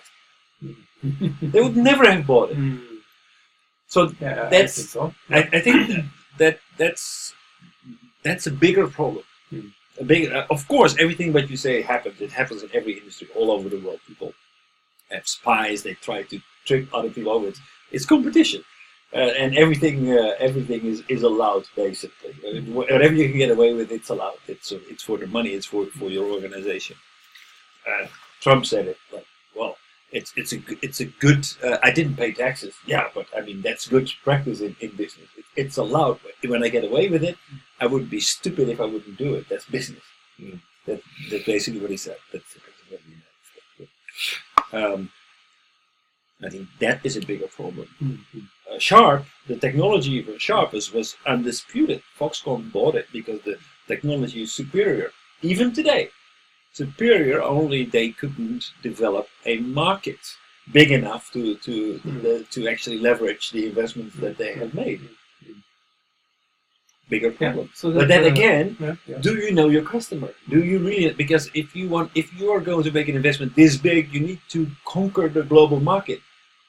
Was Sharp focused enough? Did they have everybody looking at in the same direction, or were they actually still very much divided and not really clear about how to actually do this? Did they have strong enough leadership to actually execute and follow a clear path, or were there all kinds of divisions between the customer electronics division and the OEM division? I think the latter one was more the case, and that I feel is more a matter of not being in close connectivity with the world outside of Japan. It was possible because Japan was so superior in their technology, in their pricing, and at that time, basically you did not have to diversify all your products. Basically, if you have a good camera, then everybody would buy that camera. But now everybody feels, oh, I want to have this camera, but it should do this and that. Basically, you need to tailor your product to every single individual, because if you don't, other people can make it. So you need to be very, very, very close to your customers. So the times have changed. Japan is not so cheap anymore. And they never been in touch with their customers, but now you cannot afford not to be in touch with your customers anymore. I think that what we were talking about over the past months, that's part of the conclusion of that we need to get closer, much closer to the world outside of Japan. Otherwise, it will be very difficult to globalize. Merger and acquisitions. There are some good examples, but there are also examples where it failed. And of course, there's espionage, but I think the bigger problem is that we are not closely connected to the world outside us. Therefore, we can be deceived by the British government when they sold Westinghouse. We can make decisions based on assumptions instead of facts, instead of knowing people, and it looks a lot like Japanese companies are gambling. That they put all their, very often it's said that Japanese companies are conservative and they don't like to take any risk, but actually, if you look at it, they actually took very big risks. Toshiba took very big risks. Sharp took very big risks. And they failed. Why did they take those risks? Because if you look at Western companies, that basically they try to fail quickly, right? So what you do, you were talking about the engineering stage. Basically, if you develop a product, you make a prototype, you try to put it in the market, you see where it goes, and then step by step, you're developing your product, and then you go mass market. And then, but that is a stage where you develop your technology, but at the same time also you develop your market. You don't completely develop your technology and then try to develop your market. That seems it seems to me that's what's happening a lot in the case of Japan. You make a perfect product and then you got to find your market. That means that you need to invest heavily in capacity, production capacity, and developing your technology. So all the costs have already been put in, but you have not actually sold your product yet. You don't really know your customer yet. And this is something that American companies are good at, but also Western companies do that more and more, where you develop your product in combination with developing your market. You learn your customer and adapt your technology likewise. And you need to do that by, of course, engaging with your customer, like one-on-one communication, but also using social media, by using the technology, by using IT, but really developing your knowledge and knowing how to reach your customer and what is appealing to them. And also by quickly identifying, the customers are changing. All of a sudden the market is changing. We need to respond. You need to signal that early, otherwise you're all of a sudden you're out of business. Yeah. So if we think about the situation in the market is already changing. But so all the company should be flexible to adapt, or in other words, adaptive management is required. Yes. Always. And but to carry out such But adapt to what? So that's actually my question. Sorry for interrupting you, but I think that's the question. Adapt to what? If you're not in close connection with the world around you, there are no signals coming into the boardrooms in Japan that basically would trigger that change. Then nothing will change, and then you will see that that everything that's been decided in the boardroom is based on what's happening in the circle within the company, and not in direct connection with the customer. That's it. I agree with also that idea. And always we need the tight connection with the market to get enough the market needs in a timely manner. Right. And I don't think I think the Japanese company does not do any effort to do that. I don't think.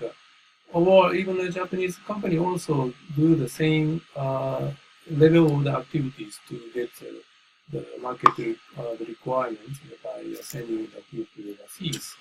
But there is another issue of the Japanese company that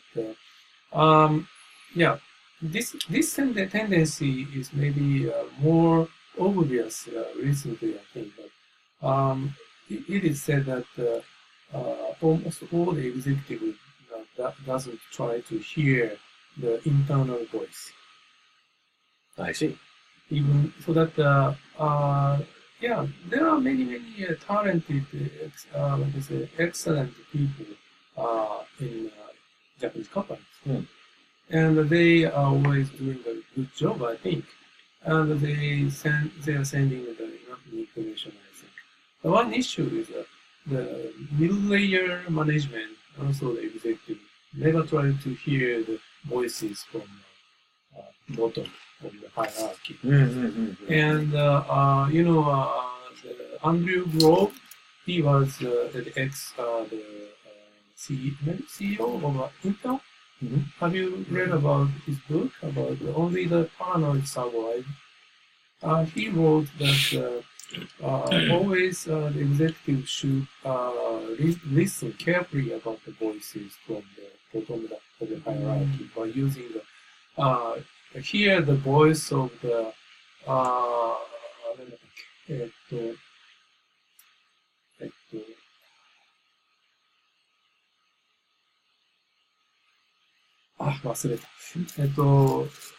by using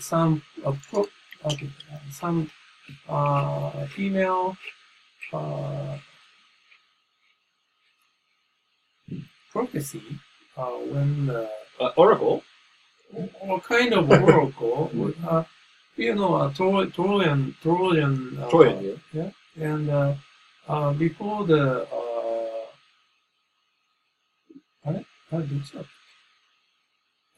you know, famous Trojan. Yes, Trojan horse. Yeah. Yeah.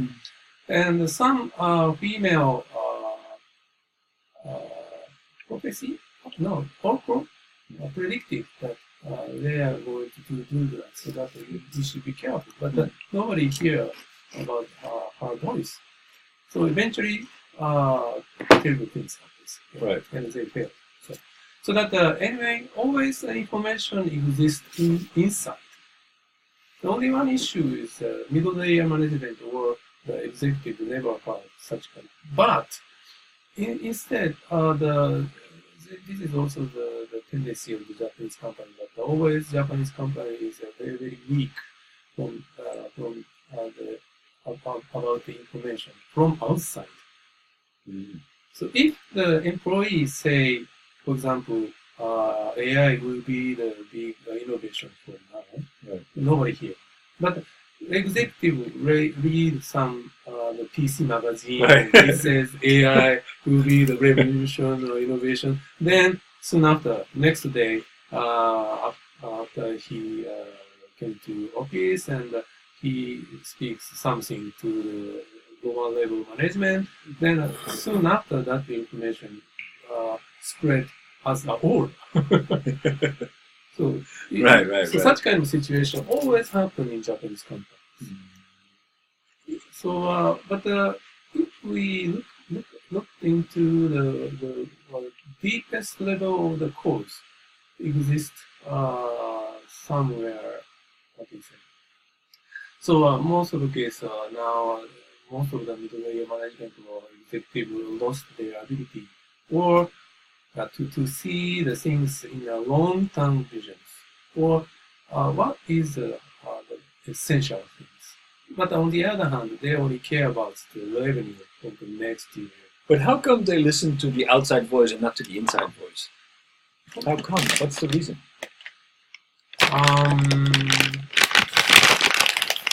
Because they, the executive now trying to trust their organizations.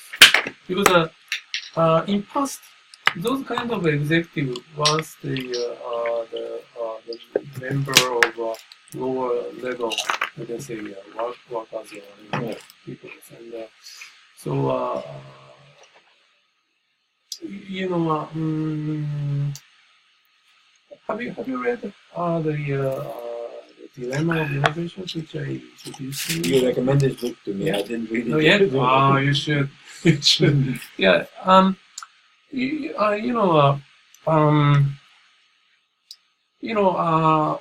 Every company have their specific some colors or cultures. The reason why every company or organization have their own culture is a long-time effort of hiring the people and selecting the people for the management layer or executive, along with the criteria of those companies, how to judge to carry out the things or not to do them. So that every company have their own criteria when they try to decide whether they are going to go into this market or not, or whether they have to carry up, whether they should continue the development of the new technologies or not. All those kinds of decisions are made by the same criteria. So, and using that criteria to those every company's activities causes the what is it, company's culture into some kind of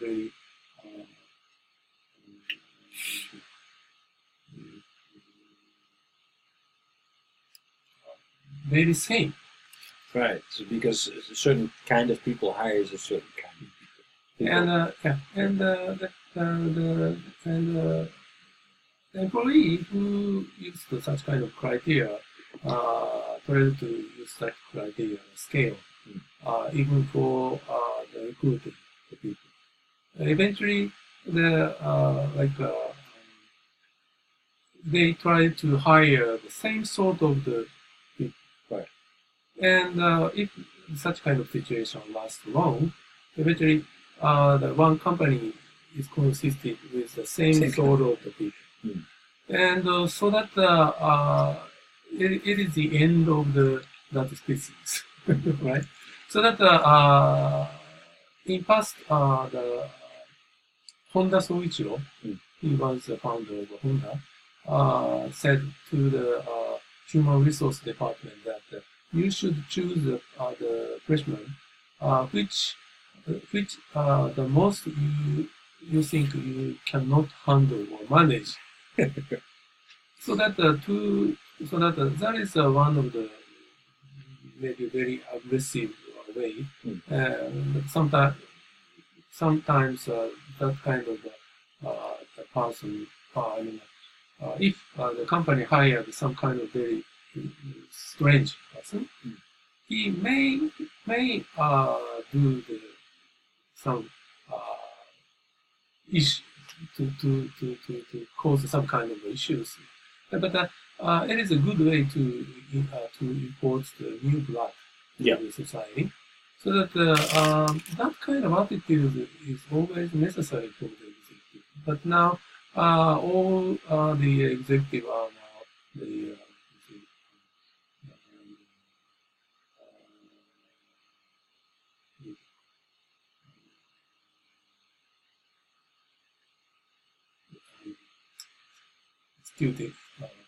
student of the compliance side. Right. Nobody try to do the such kind of Break the rules. Yeah. Always they try to scale or measure the people's abilities by the same scale, same criteria, and scoring the abilities of the new freshman. Then eventually, only the qualitative the aspect is examined, while the qualitative aspects were all lost, not examined by resources or even after they enter the company. Always the middle management executive people measure the people's achievement by score. Not they are not going to examine from the qualitative aspect. Because the qualitative aspect requires a variety of the ability to see. Right. It is very difficult. Right. It doesn't scale easily. Right. But the innovation happens from that kind of aspect. Diversity creates innovation. Right. Diverse teams are more productive than non-diverse teams. Was a video that we saw from that kind of chubby guy when we talked about negotiation. Exactly what he was talking about. Let's move on. Yeah. Oh, sorry. Okay. Okay. So Renault Nissan was a successful case. Sharp. What did we learn from Sharp? Push quality without marketing. So basically, what happened with Sharp is that Sharp made high quality products with high quality components, and they could sell it at a premium price. But actually, the market around Sharp caught up.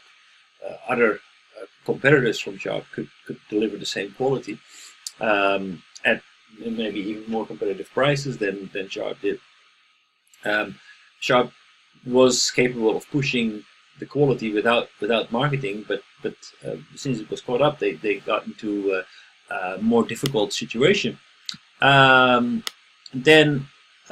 one of the biggest things that Sharp did is they made a strategic decision to invest in flat panel technology, which was good, but they specifically developed a factory a very big advanced factory where they make huge flat screens televisions.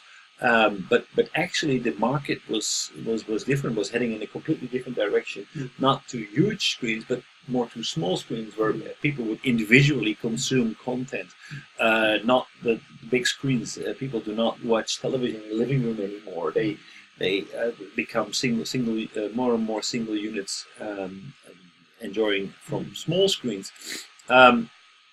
So that was a wrong market assessment. So actually more or less a gamble, and Sharp by itself was not strong enough, didn't have a strong enough brand to sell all those flat screen panels. And the reason why Foxconn bought Sharp was because they were very impressed with the technology that Sharp has, but also because they think that they are capable of actually pushing the market, pushing these high quality products into the market. Another thing that we learned was the internally divided the divisions within Sharp, where basically they were going from an OEM strategy to a customer strategy once the market changed a little bit, and actually disappointing their OEM clients, under which most famously Apple. Who then switched to another supplier. That was really a big problem. Sharp was not as quick to launch new product as, for example, Korean competitors. Costs were high, seniority system, and so Sharp was acquired by Foxconn. Foxconn now is opening a big factory of flat screen televisions in North America. So you could argue about it, but it shouldn't have been happening. But I wonder what will happen with the production facility in Japan, whether that will continue to exist, or whether that the whole factory will basically be shipped to the United States, where the Trump administration pays huge premiums on all kinds of tax advantages to bring Foxconn into the American market, to keep manufacturing jobs as he promised. Toshiba. Just more. Sharp is just only marketing problem they have. Marketing is one of the problems. Well, basically, Sharp has a very wide range of products. What does Sharp stand for? Very unclear for especially outside of Japan.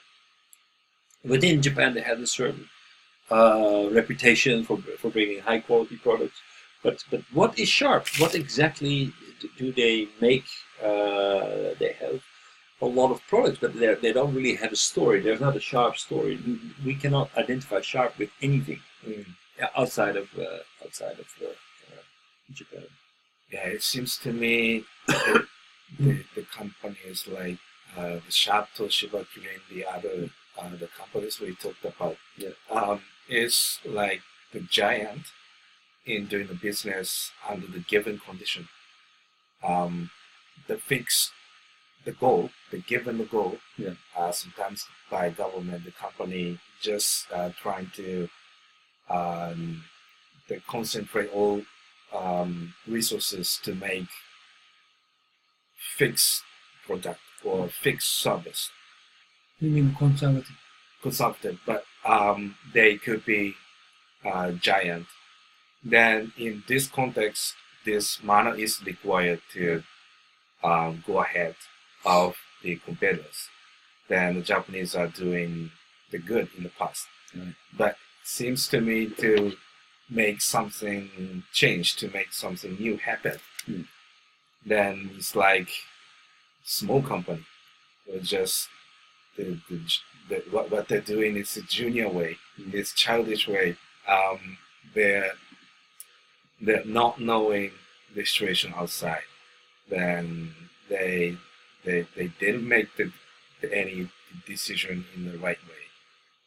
So the scale wise, it is big, Yeah. big company. Yeah. But what they're doing to open a new market, to buy the new resources going through the M&A is like this boy, not the giant. So the Toshiba, they are doing the big in the existing business, but what they did in M&A is not like the big company as they can do it. Right. Well, I mean, what's if we? I mean, it's easy to judge in retrospect. So that was absolutely stupid. But I mean, I can really understand why Toshiba was very eager to acquire Westinghouse at the time. Westinghouse was sitting on a new way of producing nuclear power plants at a much more cost-efficient way than the existing power plants, and they were the only one who had it. Plus, they had projects in China, in the United States, in the big markets for nuclear power. We didn't have the Fukushima accident yet, and it seemed that basically what Toshiba was doing was going to end the way that they were building these nuclear power plants.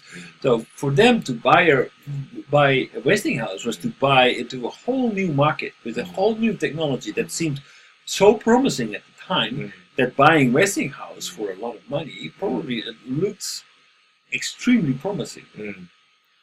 Yeah, I think the problem is not just it looked good on paper.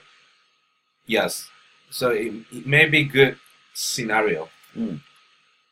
Then the problem here on the Toshiba case is the things happening after the buying the company. Yeah. Someone was managing and monitoring the company as the company who bought it, but it was terrible. Then the business sectors, then business financial figure was heavily manipulated. Yeah. That was not caused by that decision when the Toshiba decided to buy it. So it's internal, the management, also the Sono submission is a tendency and mindset. It's always within the perception what is right, what is wrong in the past business or existing business. It was not the right the perception to judge this is right, this is wrong in the new way.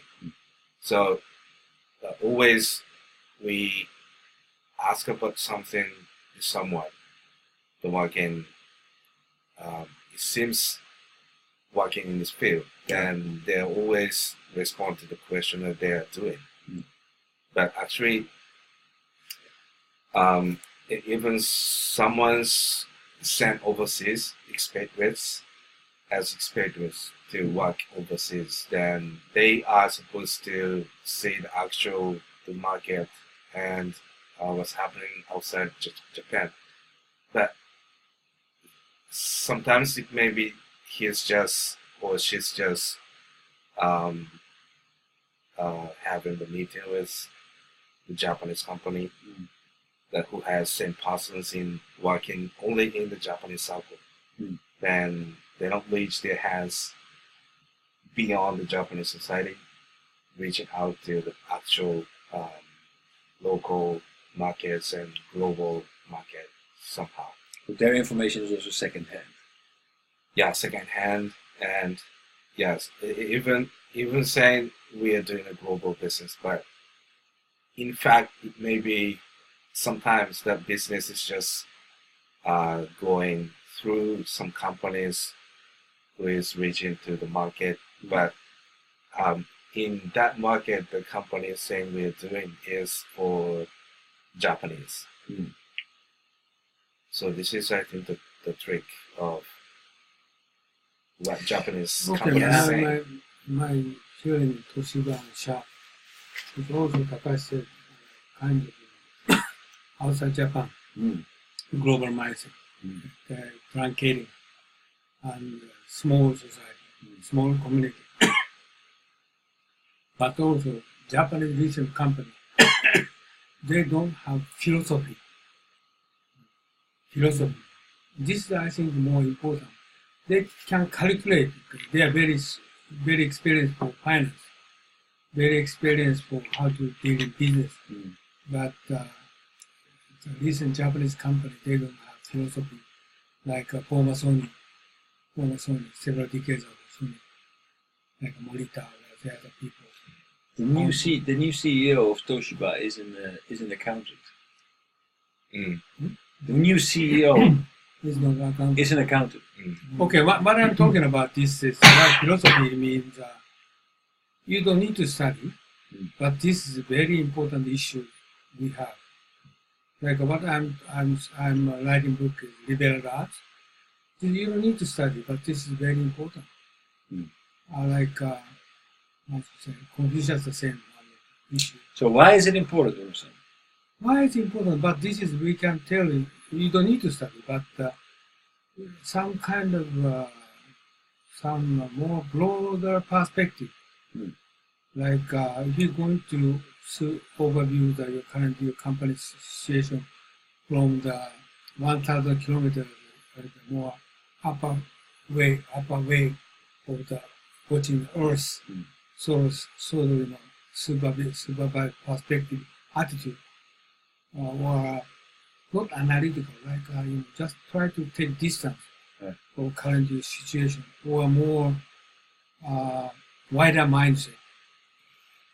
So specialists, what you're saying is that a lot of people they are specialists and they're blind for everything that's happening outside. Too much closer to the current topics, like Toshiba is the same for the Westinghouse, and Sharp is very facing for the TV screen, too closer to the watching detail aspect. So instead, recently Japanese, those all many companies, too much closer to the current topics, like maybe you don't know Lao Tzu. It's kind of Lao Tzu said, if you're going to take distance for current hot topics, take distance, and you try to go more far away from current issue. Okay, 1,000 kilometers higher and supervise current situation, right? Like he described Korea, but the Korea cases, we need to talk each other, the same eye contact. Just we try to more higher position. We try to supervise, overview current situation. That sort of things recent Japanese people is they truncate. The Japanese company executive, okay, a board meeting, too close to the current issue. And the globalization is the same. Okay, the current group, current society, small society. Among those societies they discuss. You need this. But the Japanese company says global. Always I'm talking about what is global? You're talking about the United States, or you're talking about California, or New York, or you're talking about Africa, Zambia, Zimbabwe. It's different. Singapore different, but you can't say global. So but Japanese people is very sticking to only among Japanese people, Japanese society. Like a Nikkei newspaper, NHK, very small world. So you need to take distance. Okay, just geographically, also spatially, so cyberspace, what I'm talking about. So this is kind of sort of thing, but you don't need to study. You don't need to. It's very difficult to get kind of skill you yourself. If you want to enjoy art, a painting, for example, you need to take a few steps. Oh, exactly, that's right. So the sort of things is, for example, also I want to get to try to sell the current Confucius or Chinese philosopher to sell to Japanese company. Every company, no, we don't need to do that. We are very interested in strategy, global strategy. Okay, they want to get some consulting global strategy. How are we going to implement in Asia Pacific? It's stupid. And my question is, what kind of country are you focusing on? They said, okay, Germany or Singapore. What? This is different. And some companies said, okay, we prepared video for English. We prepared brochure, Chinese English. We want to sell this product globally. What do you mean? Sort of things Japanese people use common sense. They believe this sort of attitude, they try to do business, right? That's the reason Toshiba Sharp is the same problem they're confronting to. Right? Short-sighted and very close to overview the current issue, sticking too much, too close. This is my, that's the reason this school is the same, and my liberal arts is the same. You need to consider for more take distance. Take a step Okay, stay back. And so they said, many people said, Clive, democracy, why are you studying for Argentina? I'm not interested in Argentina. No, you study Argentina. Argentina, nothing relating to your current, issue, your concern, but this is distance. Okay, this is very important. But every company president, Clive, I'm not interested in Argentina. And this is what we require to do in the existing business in a small village of how the existing business has been passing through. We just require to have a closer look as much as possible. Then our attention is it related to my client or my product or my production process. If not, it's not what to learn. Then so existing business is not required to study. We are that even is considered harmful to take a look with more distance. So you may cause some trouble in the existing process. But once we look at outside in an entirely different way, that is what we do need to learn. I said it's not we don't need to learn. That is exactly what we need to learn. Like last Wednesday, we discussed Iran, Khamenei and Rouhani. What the difference is among Khamenei and Rouhani? What kind of strategy they are doing? Nobody concerned about this, right? Nobody are interested in. Nobody don't need to study, but this is very important. And you don't stick into current business issue. You don't stick into the current concern, right? This is important. Yeah. This is the Japanese people can do. Right? Yeah, otherwise we will make the counterpart in the negotiation just looking at the stance. I got some sample to be laughed from the outside, and what was discussing somewhere in the company is okay. We have to reorganize our operation in some countries in Asia. Then, because the partner in the joint venture may be leaving from the joint venture, so we have to make some more additional amount in that country. Then the first step is to refresh that business in this country. Then they happen to think this country is the people is like Muslim. Then the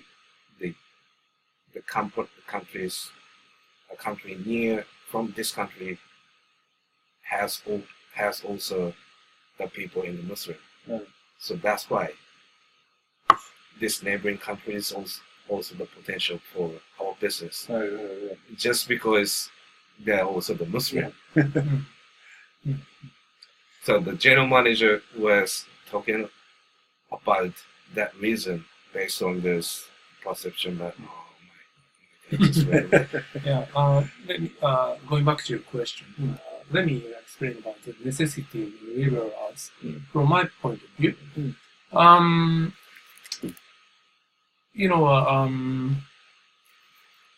As I explained, there are always two aspects to everything. One is a qualitative aspect, another one is a quantitative aspect.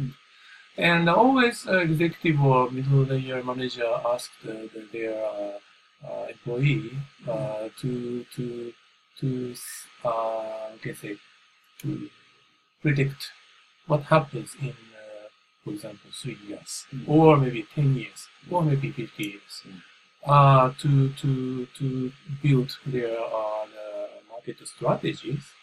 But if we think about maybe 1 year or 2 years from now, it is possible to predict in a very accurate level of the prediction is possible by calculating the numbers.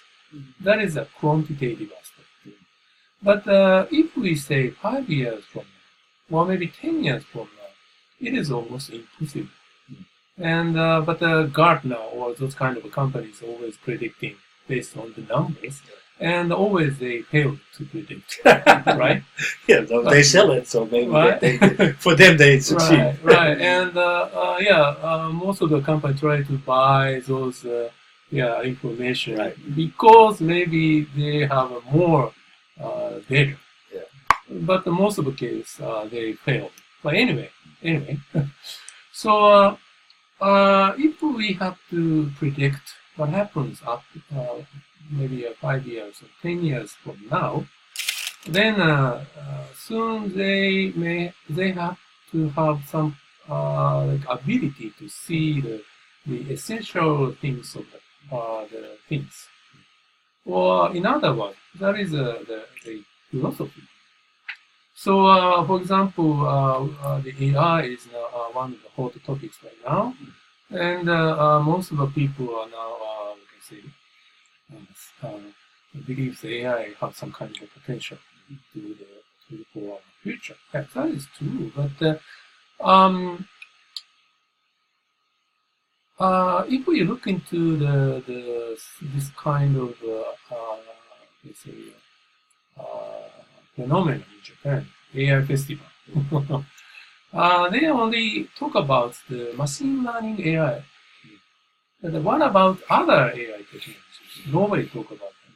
But so one of the example is the other, let's say, over the company or organization overseas keep doing in a variety of the AI technologies, not only the machine learning, but also like fast order logic AI. That is also the huge trend right now, but nobody look at that trend in Japan. The reason why is nobody trying to think about the very essential things of the market necessity or movement. Because so one of the issue which almost all the, for example, engineering company is facing is there are so many digital information all around us. But and now, for example, IoT or Industry 4.0, they declare that they try to connect those information. But how to connect? And or just connecting the system or organization by the digital information, we did not do that in past. What is the issue of the connecting the organization information, which IoT related company or Industry 4.0 company organization? The only one issue is the standard of the data structures in terms of the semantics. Yeah. So that all other company or organization is now trying to make a consensus under the standard. That is a totally different field of machine learning. So so that this issue is if we deeply look into the true aspect or essential aspect of this issue, that finally connected to the philosophy of Aristotle. But nobody think about such kind of a deep level ideas. And nobody care about, or even most of people cannot realize what is the connection between Aristotle and AI, which was discussed right now. So that's why that most of the Japanese company failed to see the actually what happens. So in such a way, if we would like to see what will happen after 5 or 10 years or maybe half centuries, then we soon need some aspect to see in the qualitative aspect, not the quantitative aspect. Because we cannot calculate by numbers after 5 years, 10 years. In other words, we have to focus on the philosophy. And if we try to look what happens maybe with a century, then calculation does not work. So that we have to go back to the philosophy. And so that's why one of the way to think about such kind of philosophy is the liberal arts. And in the case of Asian countries, including Japan, one of the fundamental ideas of Confucius, maybe Shintoism or Buddhism is also very effective. But anyway, such kind of philosophy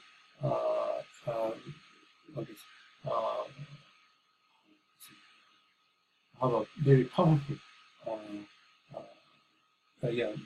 those ideas can give us a very powerful ability to see what will happen in the future. That's why we need the liberal arts. And I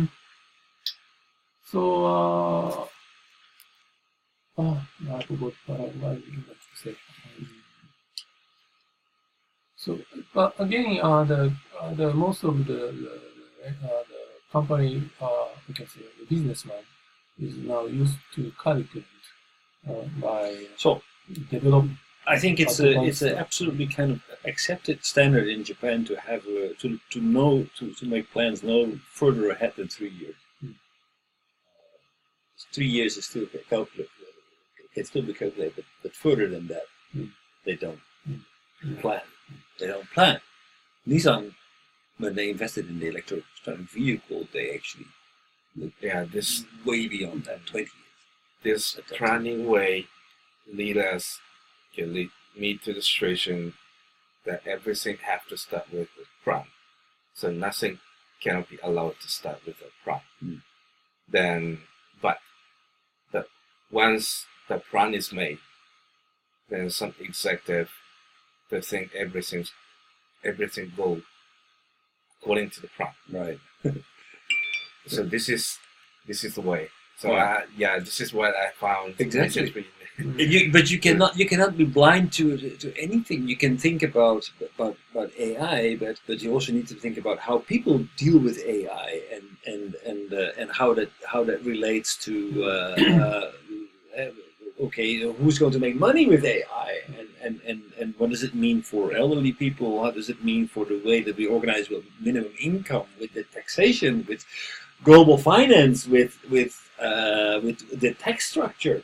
That it all is related somehow.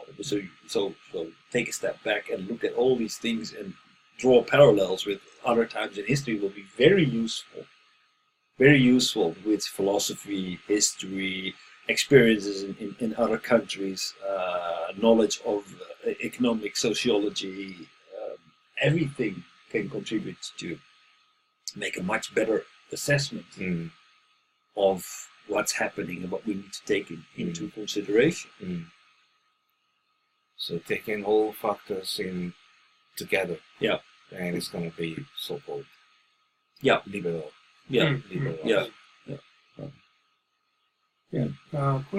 Qualitative aspect can be separate, split it into the, of course, the quantitative aspect, but thousands, millions of indices are required. So eventually, the ability to see the events from the qualitative aspect requires a variety of the capabilities, not only the calculating numbers, but also even the engineering issues, the arts, actual art, like drawing, playing the music, those all information and knowledge or wisdom is required.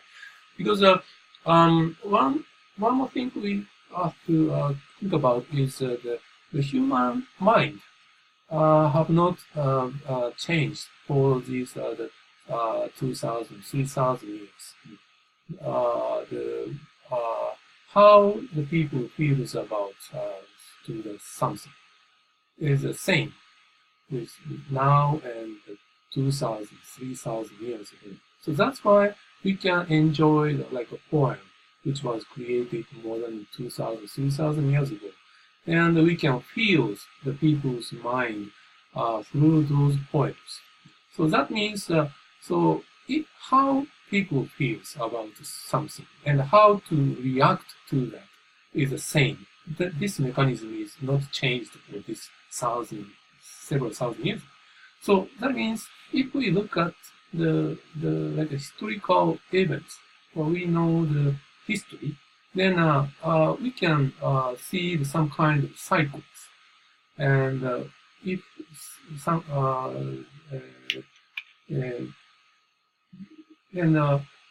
so as a result of that, if we learn history, then we can also predict not very specific, not very accurate comparing with some calculation, but roughly we can see the directions.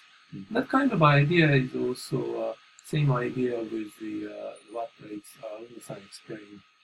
We have to see the things from a very close in short time, or in a short distance, or in short terms, or and also at the same time from the distant place, or you have to see the long term basis. So that is the essential reason why we need the liberal arts. I think, sorry. It's time to go. お前さ、シーツいる？シーツ。シーツ？ブランドのシーツ買ったんだけあ、またこっち来た。今日ちょっと。ど、どっか行くのか。シーツベッドのベッドシーツ、一人用なんだよ。ダブルじゃない。だから、独身者に言ってる。あ。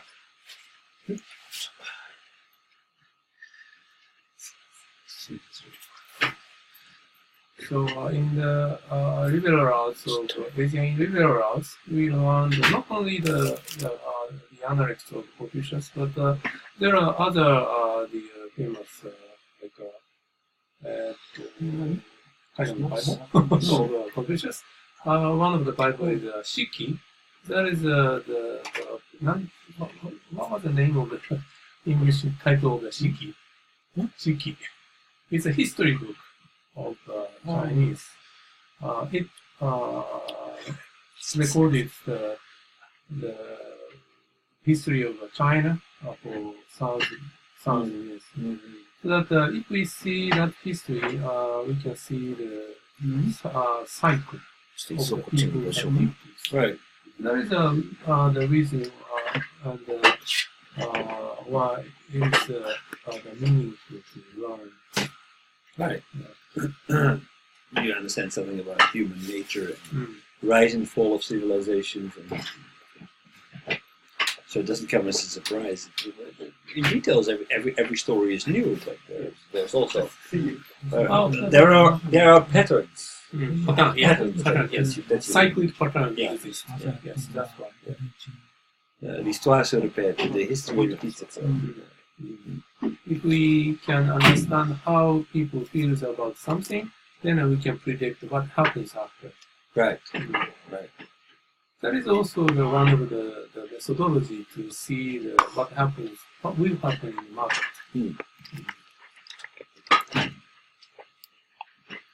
Yeah, but also you need, if you want to understand that, you can look at history, but you can also, for example, look at trends that are happening. For example, this cycle is not the same. Individualism, like division between rich and poor, like globalization. These are all trends that you need to keep on your mind in order to understand it, to make a much better assessment of where the world is going. They're all factors in itself. But if you are a specialist in this field, everything around you, it's oblivious to you. Therefore, you will make assessment about this, but actually this is part of such a big scale that will go in all kinds of directions that completely stay out of your viewpoint, and therefore will take you by surprise. And that seems to be happening because the oh, that looks bad. Yeah, that's right. So that there exists the cycle, but we have to also adapt that cycle to the current context or trend Right. by your work. Yeah.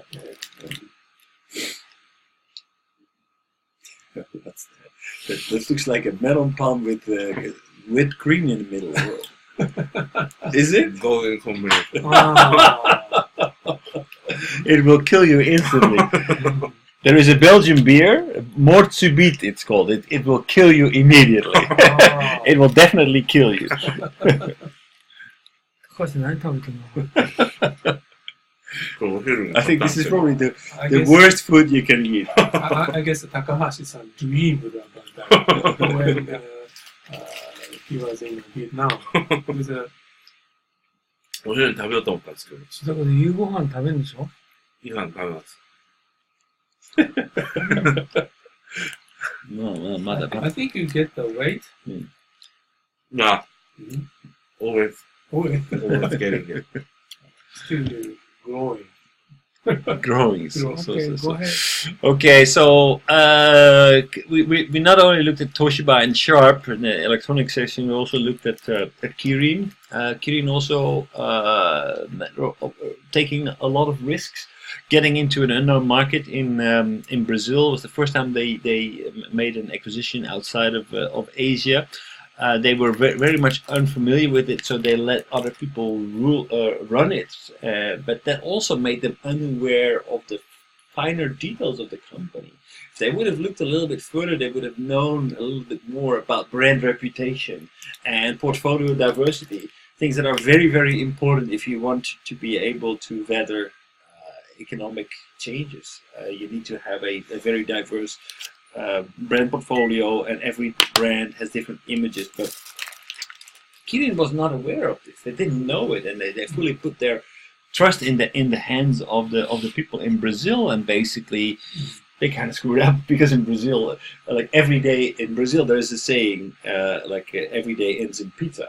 That means that well, whatever happens, but everything will be okay, right? So things happen as they happen, but. There were some people there who were looking after the books, and they were kind of checking what was going on. But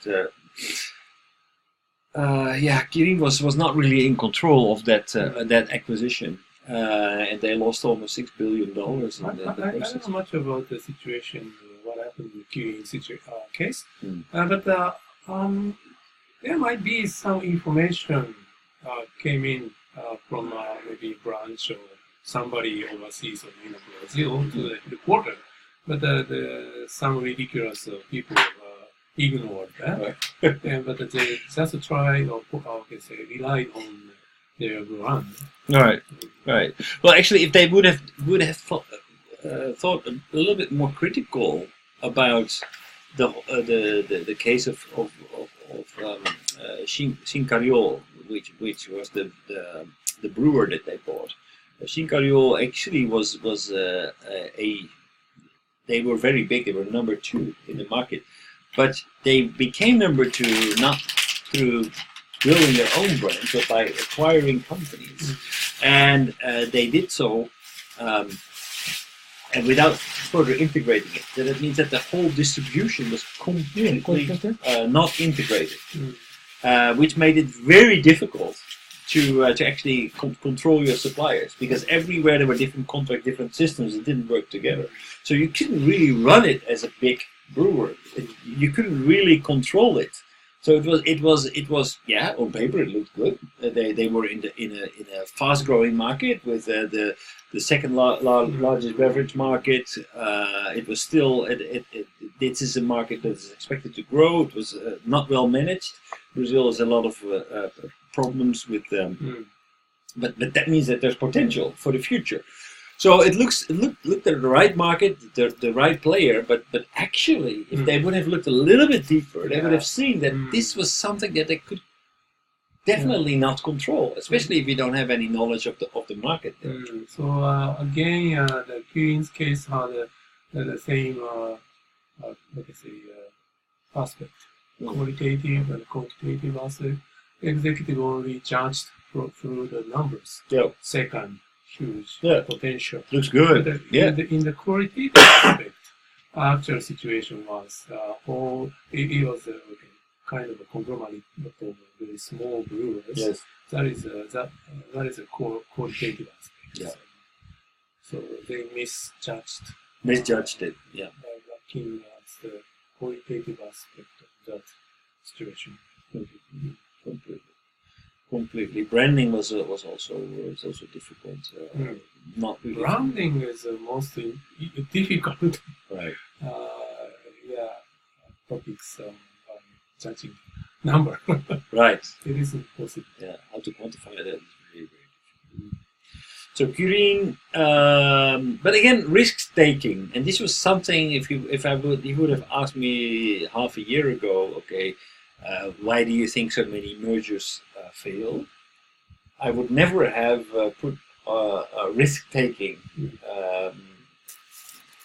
taking too many risks on my list, but this is actually a common mistake, it seems.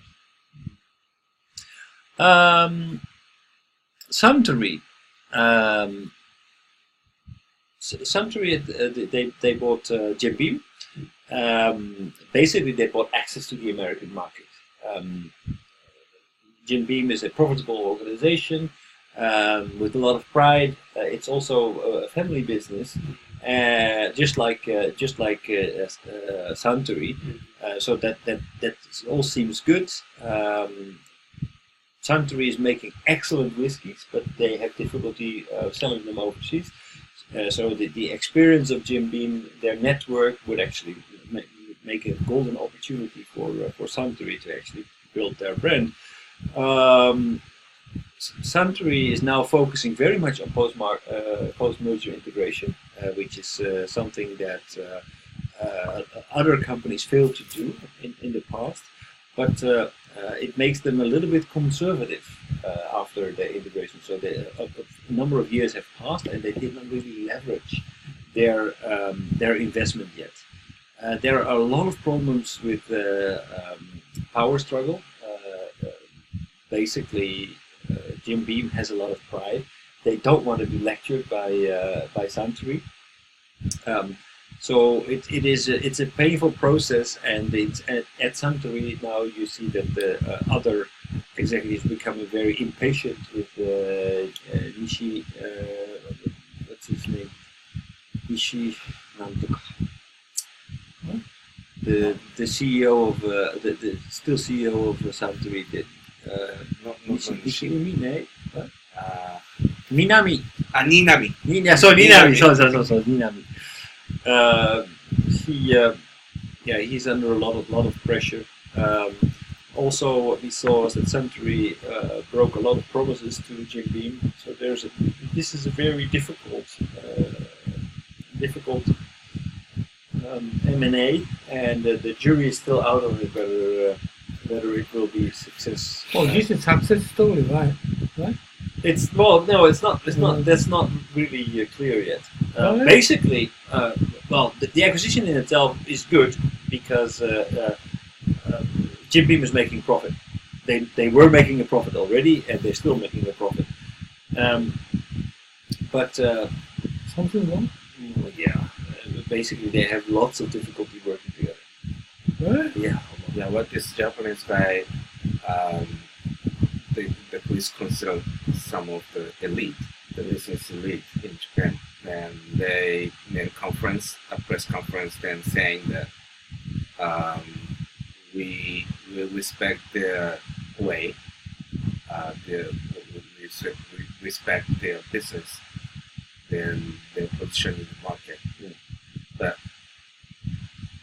we believe we can make them better. Yes. Then in order to do that, then we may need to introduce some of our way to look carefully into the operation to find some even the small problems, then it means they may ask US counterpart to make a report monthly or weekly Yes. or bi-weekly, Yep. even daily.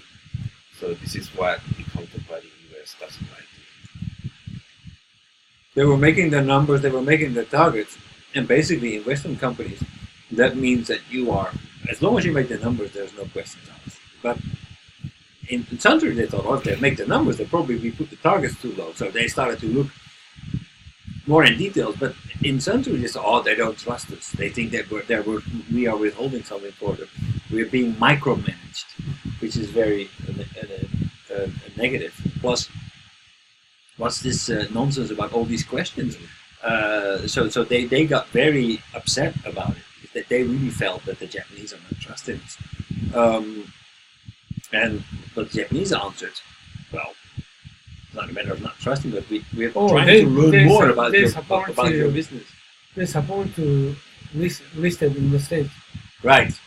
That's another thing. I remember. It was promised that they were going to be listed, and this is also why this M&A was agreed to, because a lot of the management at Suntory felt like, oh, we're going public, so we're being bought, and then we're going public. So this is going to raise the value of our shares considerably, and we have a lot of shares. So once we go public, we get a lot of money. But what happened is that actually they actually decided not to go public. Suntory said, no, we're not going to do that after all. So all the management left. Only the CEO is still there. Everybody left. Everybody in the top six left. There's only one guy left. It means something betrayed them, right? Yes. I remember. Yeah, something betrayed them. I see. Interesting. So that's So the question is, well, okay, is this going to be successful? It's going to be very, very difficult. I think it's going to be very difficult. But maybe more blood needs to flow. Not to be that. Okay. Otsuka. We also looked at Otsuka. You do Otsuka, correct? Yeah. Otsuka had problems because Made in Japan was actually failing, and people did not automatically believe that because it was made in Japan, it would have been. M&A? No, this wasn't M&A. Otsuka was something we discussed. Family business, yeah. Family business. Family company. Daughter failed. Otsuka Right? Furniture. Daughter failed. Daughter failed, but well, okay. So daughter was an MBA, and she was going to succeed her father, but her father said, "No, we have been doing our business like this all of our lives." So basically, his way of doing business is working with craftsmen, bringing quality furniture into a showroom, then making the showroom very difficult to navigate, then having salespeople helping people to navigate, and in the process selling the furniture. But people, that's at least his daughter, said, okay, well, she was an MBA, said, no, people don't like that. This is more about people don't buy furniture for a lifetime, so quality is not only important, we also need to think about fashion. So we need to be more, people change, they go through different stages in life, they change their furniture, look at the IKEA, look at the other one, Nitori. So people buy cheaper furniture, and so she kind of like changed the business into more of a like easy to navigate showroom and lower prices, but that didn't really work out. So Dad is back, and they had a very public fight. The customers of Otsuka were not very pleased with that. I think it sounds like, the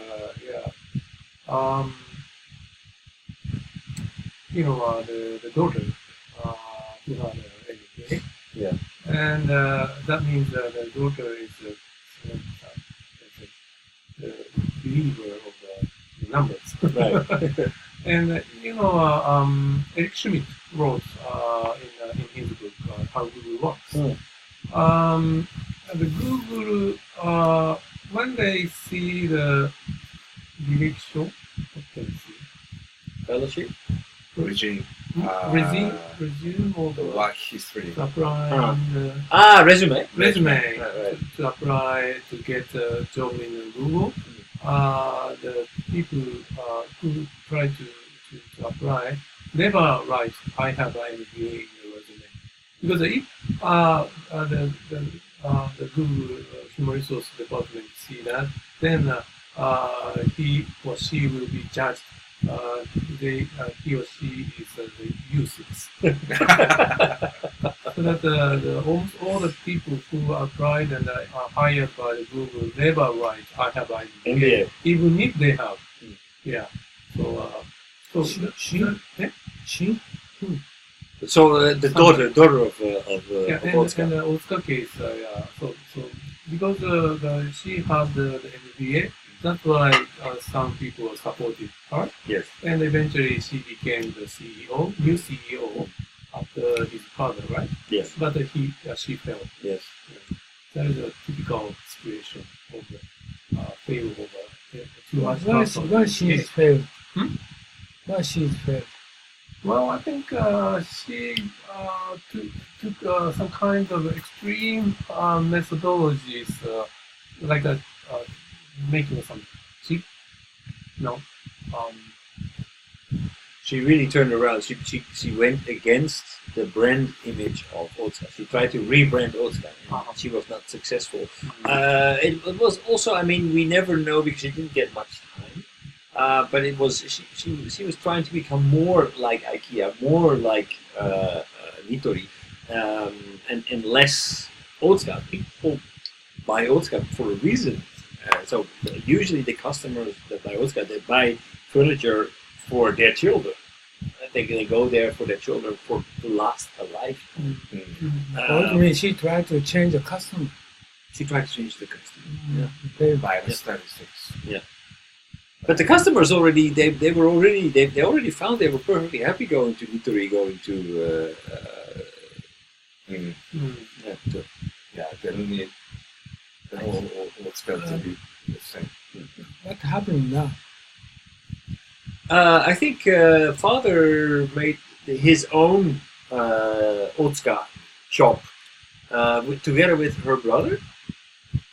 Yeah. And still, daughter is going well. So they are no, daughter's not going well. Father is making a shop, and I'm not really sure how well he's doing. But I think they opened a big shop at Rinkai Ring. Otsuka? Yeah, Otsuka. New Otsuka. Very big Otsuka near the Tokyo Bay. I saw it. It's very close to the.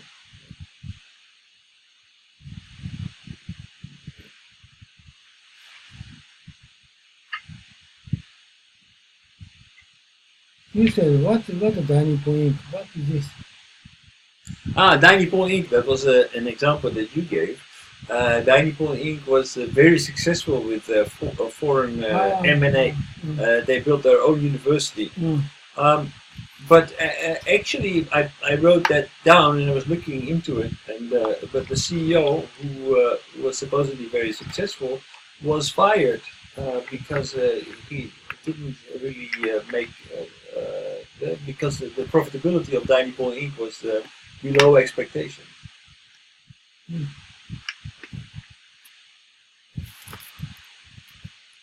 So he's not fired. He got a different position in the company.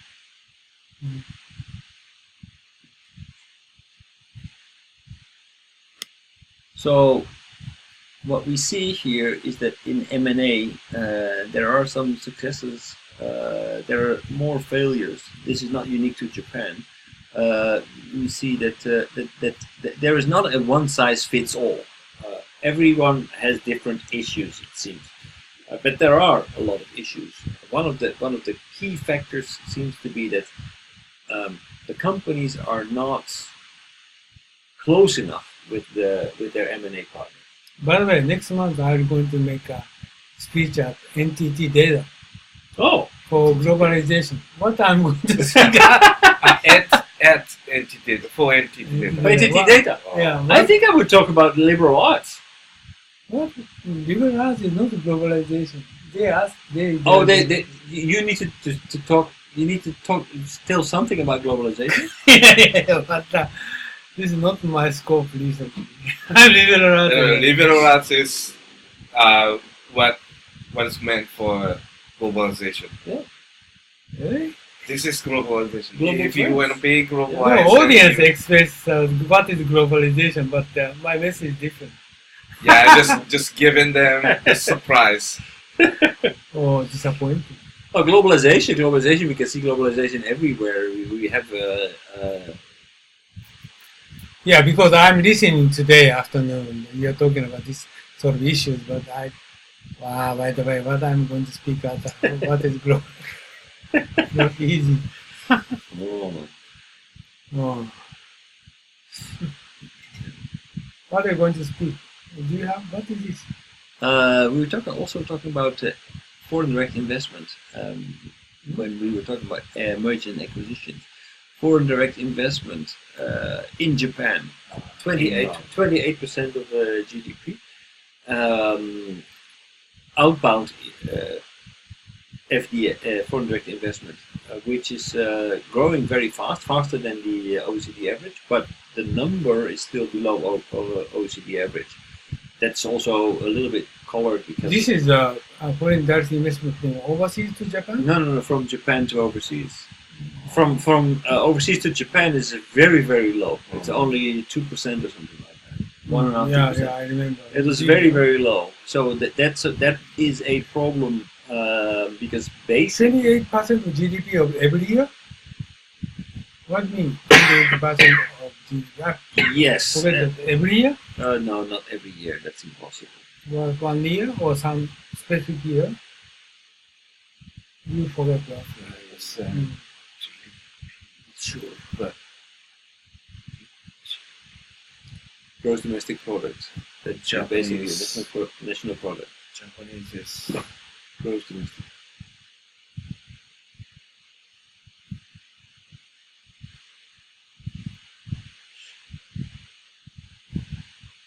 By the way, no inbound No inbound. There is no inbound from overseas. FDI. So why is that? Why is there so little investment? And what are the consequences of not having inbound foreign direct investment? There are exceptions. For example, H&M, IKEA, Zara. They are very successful in the Japanese market, but there are not so many others who are successful.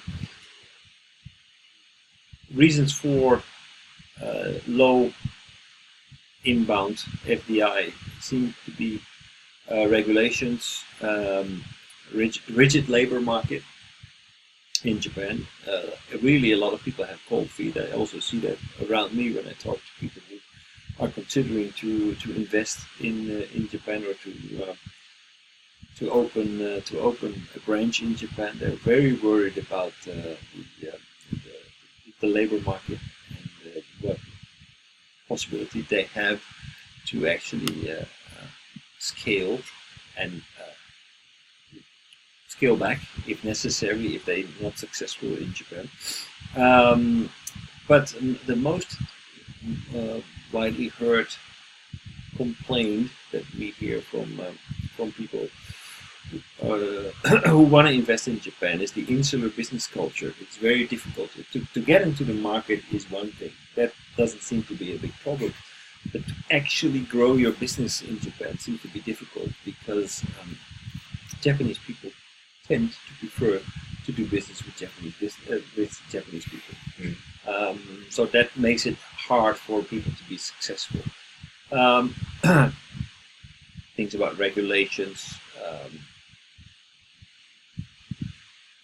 make it sometimes hard to get in. Vodafone was mentioning something about regulations, if you remember well, but when we talk about the frequencies, it's not always clear why. are being what is one of the major problems. But I must say that actually setting up a business in Japan is not hard at all anymore, from my own experience. Another reason is a very big and notorious case of Vodafone, who really failed badly in Japan, and actually was probably working as a kind of a deterrent for others to invest in Japan. Because if Vodafone can do it, so why do I think that I will be successful? But actually, there are others who also failed, like Wendy's tried to enter like already 3 or 4 times and failed time after time. Citibank tried to enter they with a private banking and other activities tried to enter the Japanese market. They failed. Uber tried to enter the Japanese market and they're failing. So there are actually a lot of people, a lot of companies that tried it and failed. And that is in itself good for employment in Japan. But on the other hand, you need investment to grow your company. And if investment is not being made in Japan but outside Japan, that also means something for the jobs inside Japan. And if there are not enough jobs in Japan, sure, we have a declining population, but we need young people to find jobs. And for that, we need investment. What's the problem? What's the problem for Japanese market to foreign company? It's hard. It's hard because of regulation. Sometimes they feel that it's kind of protectionism of the Japanese market, trying to. You shouldn't forget that basically Japanese businesses have not been doing very well for a long time, so they're relatively cheap. So in order to prevent businesses en masse being purchased by foreign companies, like Sharp and basically relatively cheap to buy Japanese companies. So there are a lot of other measures in place that make it hard. But okay, you can buy them, but doing business and becoming successful is not so easy. So there are kind of rules and regulations that make it hard for you to be successful. The example was Vodafone. That's what the example that they use. They say, okay, well, when we tried to get the frequencies, then all the good frequencies were handed to NTT and to AU, and it was for us there was nothing left. So basically, we couldn't be successful. At the same time, they did not send the right executives into the Japanese market. People had no idea about the mobile phone market in Japan, and so they also failed because they did not do due diligence either when they came to Japan. But it's difficult. Another reason why is that it's difficult to do business for Western companies with Japanese companies because mistrust. It's interesting. How come Chinese company they are not coming to Japan? It's very interesting. Because that Chinese market is so huge. Chinese market is huge. The opportunities are there. Everybody's making money there. And well, looking at the Japanese, I think people are interested in Japanese money, but coming to Japan, it's Chinese restaurants. Chinese restaurants. But Chinese restaurants come to anywhere. You go to Africa, you see Chinese restaurants. Yeah. You go to Europe, you see Chinese restaurants. Everywhere there are Chinese restaurants. And cheap. Cheap, yeah.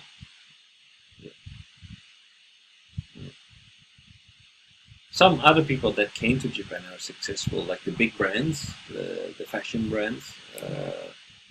The Louis Vuitton make good money. Other big fashion brands, but also the cheaper brands like H&M. In spite of having Uniqlo here, H&M is doing good for itself. Zara, the same. IKEA, they also failed the first time, but the second time they managed to do it. But big advantage for IKEA is that they can work in complete isolation of the rest of Japan because they have the manufacturing and distribution, everything is already taken care of outside of Japan. So basically, they just need to bring ship their materials in, and that's just it. Everything else is just IKEA, and there is no exception to that rule. McDonald's is another example. That's so successful. It's like the fashion in food. McDonald's success everywhere. Yeah, McDonald's is successful. The company I'm working for now used to be the joint venture with the Canadian company. Okay. Oh, yes. The company I'm working for at the conference used to be Tupam Mua. The Mua is Ah, from right. Canada. Right. Is that Canada? Yeah, Canada. Was 1955 or from 1945 to 55. Mm-hmm. Then some kind of the negotiation, the process there just finally goes on to establish the new company, joint venture.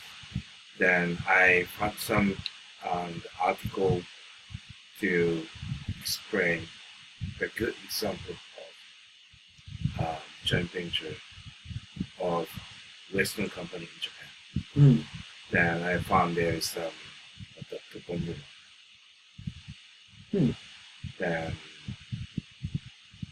Then on through Topan Mua in Japan, they're going to Asia to establish another JV with Topan and local company. The next one it has been running in Singapore 30 years, Thailand 30 years. That still exists, right?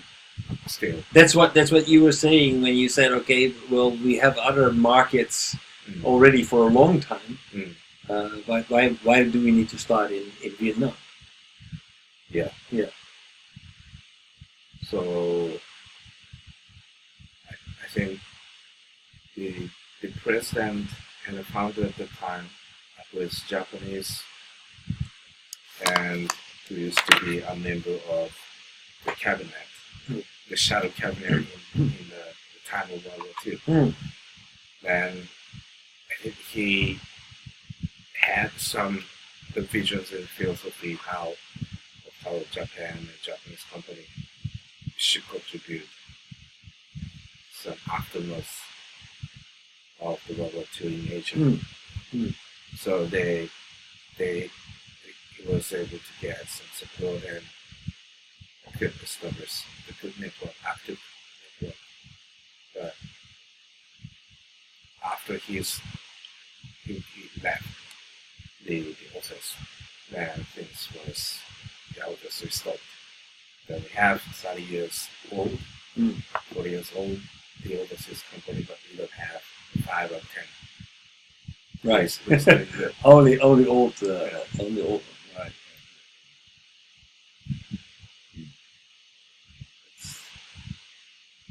So what Japan or Japanese are going to do? To bring more inbound, that's a good question. I think they are worried.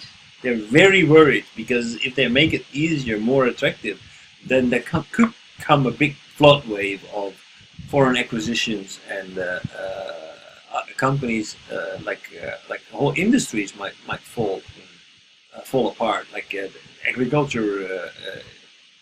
agriculture in Japan cannot really compete with if they're going to open up the markets for overseas. The once open is not possible. No, I think So so. that's why government doesn't like it. They don't want to do it. On the other hand, yeah. So from now, which sectors to be open, the potential to welcome the full FDI in the Japanese market. For agriculture, at this moment, the government never intend to open. than electronic. But America was knocking on the door, and I'm sure that agriculture was part of the deal to get TPP going in Japan. Now TPP is basically off the table, but It seems no the potential market for foreign companies to make FDI in Japan. and I think actually the trend at the moment is really like going against the globalization and against expanding your market. And Japan is also shrinking. We shouldn't forget that. I mean, still, there's a lot of money here, but like looking at it a long-term perspective, only in very specific branches there seems to be a lot of potential in Japan. So it means Japanese had better go outside? I think so. I think if the Japanese company will be successful to go out, then this means the Japanese companies operation in Japan will be also more attractive for foreign companies to gain. Yeah, if you well, okay, so, of course, like these relationships, they develop mutually. More, if Japanese companies are more prevalent overseas, it becomes more attractive to also bring your business into Japan. So going more overseas will bring more FDI. Yeah. So that's basically the rule of thumb that we saw, like in the UK and in the United States. For every dollar invested from the United States overseas, about 75 cents is coming back from direct investment from overseas into the United States. But in no?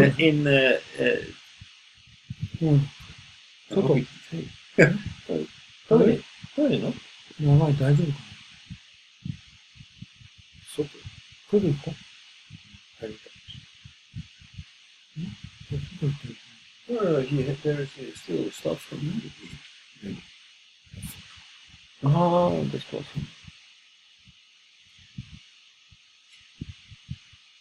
Possible, maybe you got a phone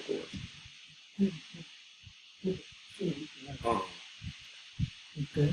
So Japanese, we need to go outside instead of inbound. Well, I think inbound investment is very important for Japan. But one way to do that, I mean, is to actually by expanding business outside of Japan, we will bring more in. But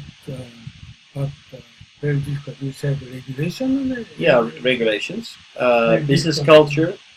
It's basic. It's not easy. So, and also you need to think, okay, if it's not easy, then is it worth the risk taking for business to come to Japan? Are the Japanese demographics such that it would justify the risk to actually come here? Why would I actually come here? Why would I not go to China, for example? The market is much bigger. Or why would I not go to Southeast Asia, where the demographics are much more favorable than they are in Japan? If you really look at Japan on a global scale, it's only one country. We studied a lot about why failed overseas investment in the past, right? So what did we study from those experiences? What are we going to do? So next step to the outside Japan. To go outside of Japan. Yeah. What's the next step? So let's see. We studied a lot, right? Oh, you prepare something? Yeah. So.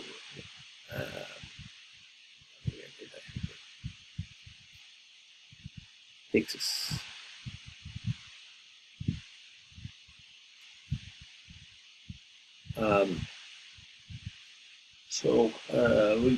We talked about fixes. How can we become more successful?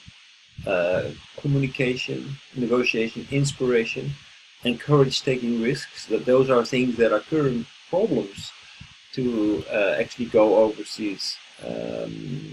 English, human resources, delegate to overseas. So make business compatible internationally. Networking, which is suffering from stereotypes, inequality, English, and yeah, effort. I'm not really sure what that was. Drink a lot. Drink a lot, yeah. Networking, drink a lot. Well, I mean, it's actually that is absolutely true. That's how you make connections. Drinking with people, talking about things outside is just like liberal arts to basically expand beyond the limited scope of the business relationship, and expanding it and getting into each other's lives and viewpoints and exchange, learning, exposing more about yourself and learning more about the other will build relationships, and that is very important to build up networks. Trust is a big one, but in order to build trust, you need to drink with people. You need to treat them as equals. You need to be curious. You need to be able to understand what they are saying. You need to be able to express yourself. So it's a big effort to develop that. It's a big effort, but it is key in order to do that. But yeah, given the level of the average Japanese business person of the English language, that's a big challenge. That is a big challenge, and that's only language. There we also have the cultural differences are also quite big, and we know nothing about Asian history. And here there's not so much knowledge about Western history because there's not a lot of exposure of Western culture in Japan. So there are a lot of things that make it not easy to build trust relationships with Western people. There's also the cultural thing about holistic approach versus the linear active approach, risk aversion, individualism, collectivism. So they're on many different layers. Our Christian culture is something that's very specific in Western society versus Buddhist, Asian religious history. We have no idea what it is. For us, I think a lot of people would not know much. Easy to explain the difference between China and Japan. That's how far it is for most people in Europe and especially in the United States. So that is something that is that is a big challenge. But I think it is absolutely necessary because what we discussed before, that if you want to expand your business, if you want to maintain your profit margin, if you want to grow your business, then you need to go outside of Japan. That's what the demographics will do. So it is necessary to actually. We cannot rely on the church of technological progress and trust that all the benefits of that progress will be to the benefit of the average person. If we want to maintain this society, we need to make sure that we grow our business and grow our influence and re-establish connection with the rest of the world.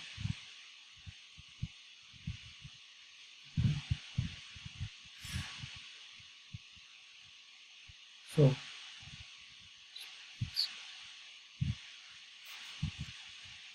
cultural awareness,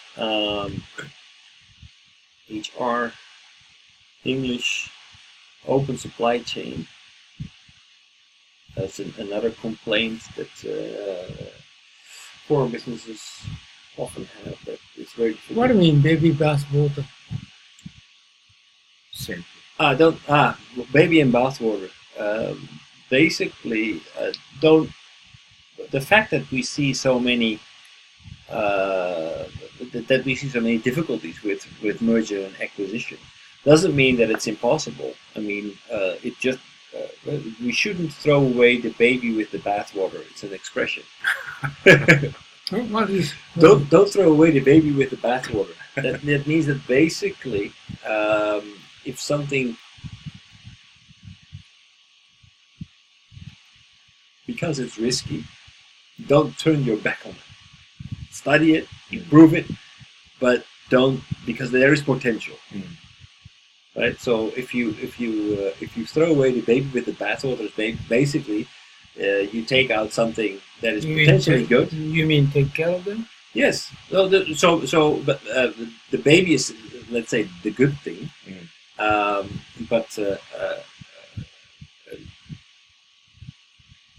There are good things there to be gained by merger and acquisition. But because they're risky, you can say, "Oh, we don't do that at all." No.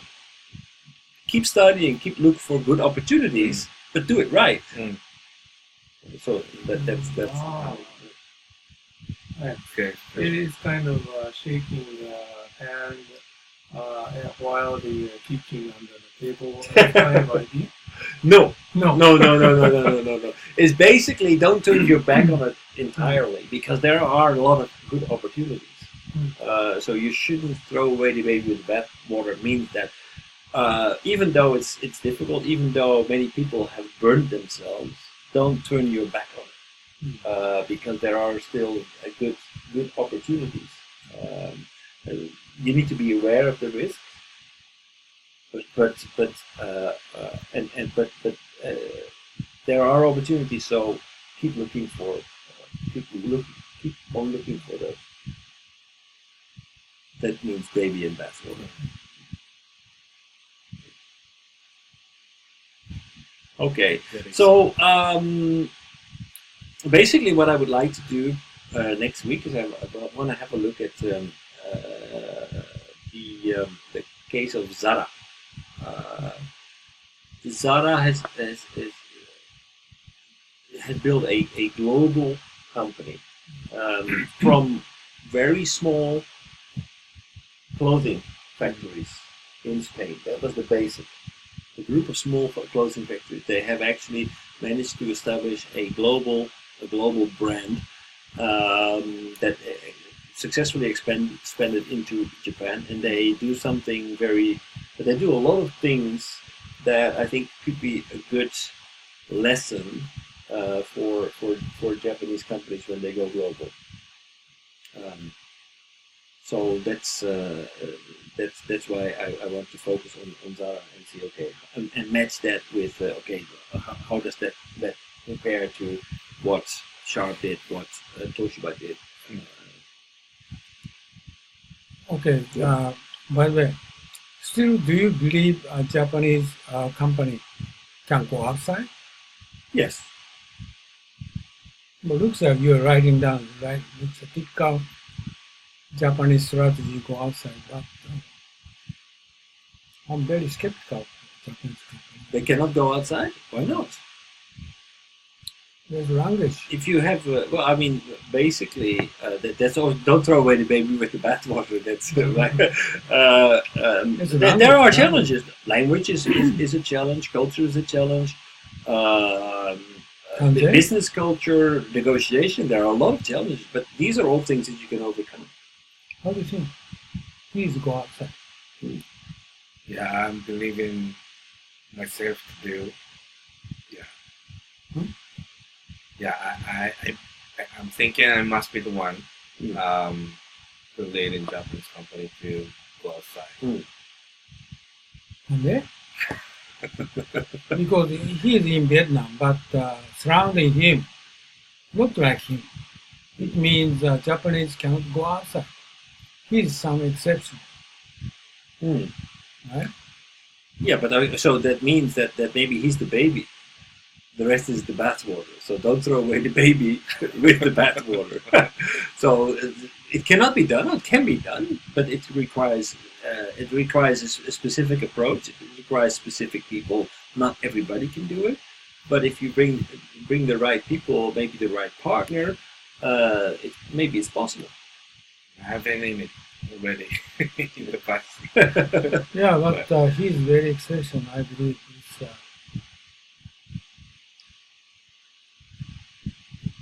Yeah.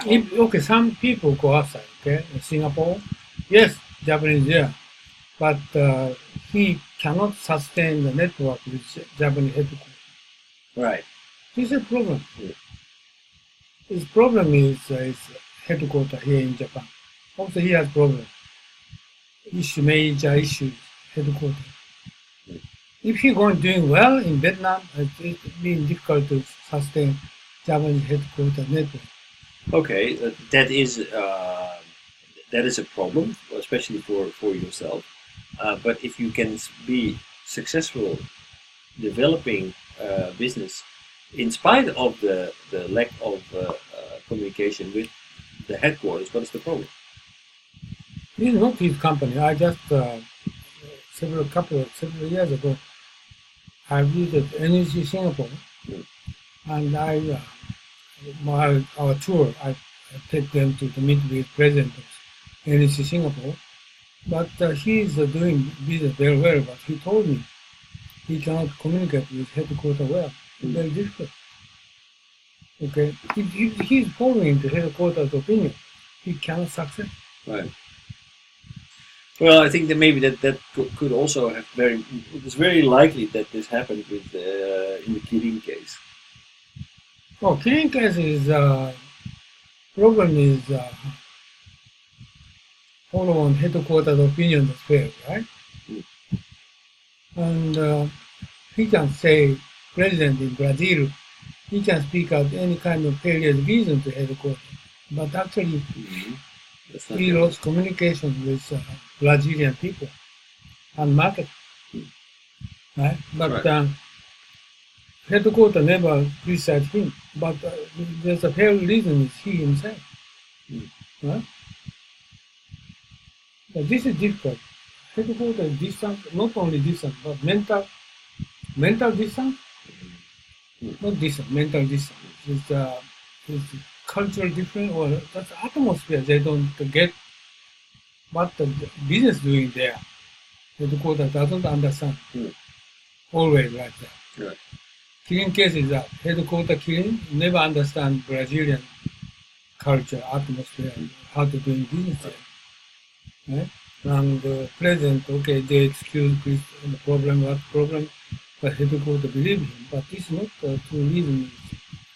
He cannot manage it.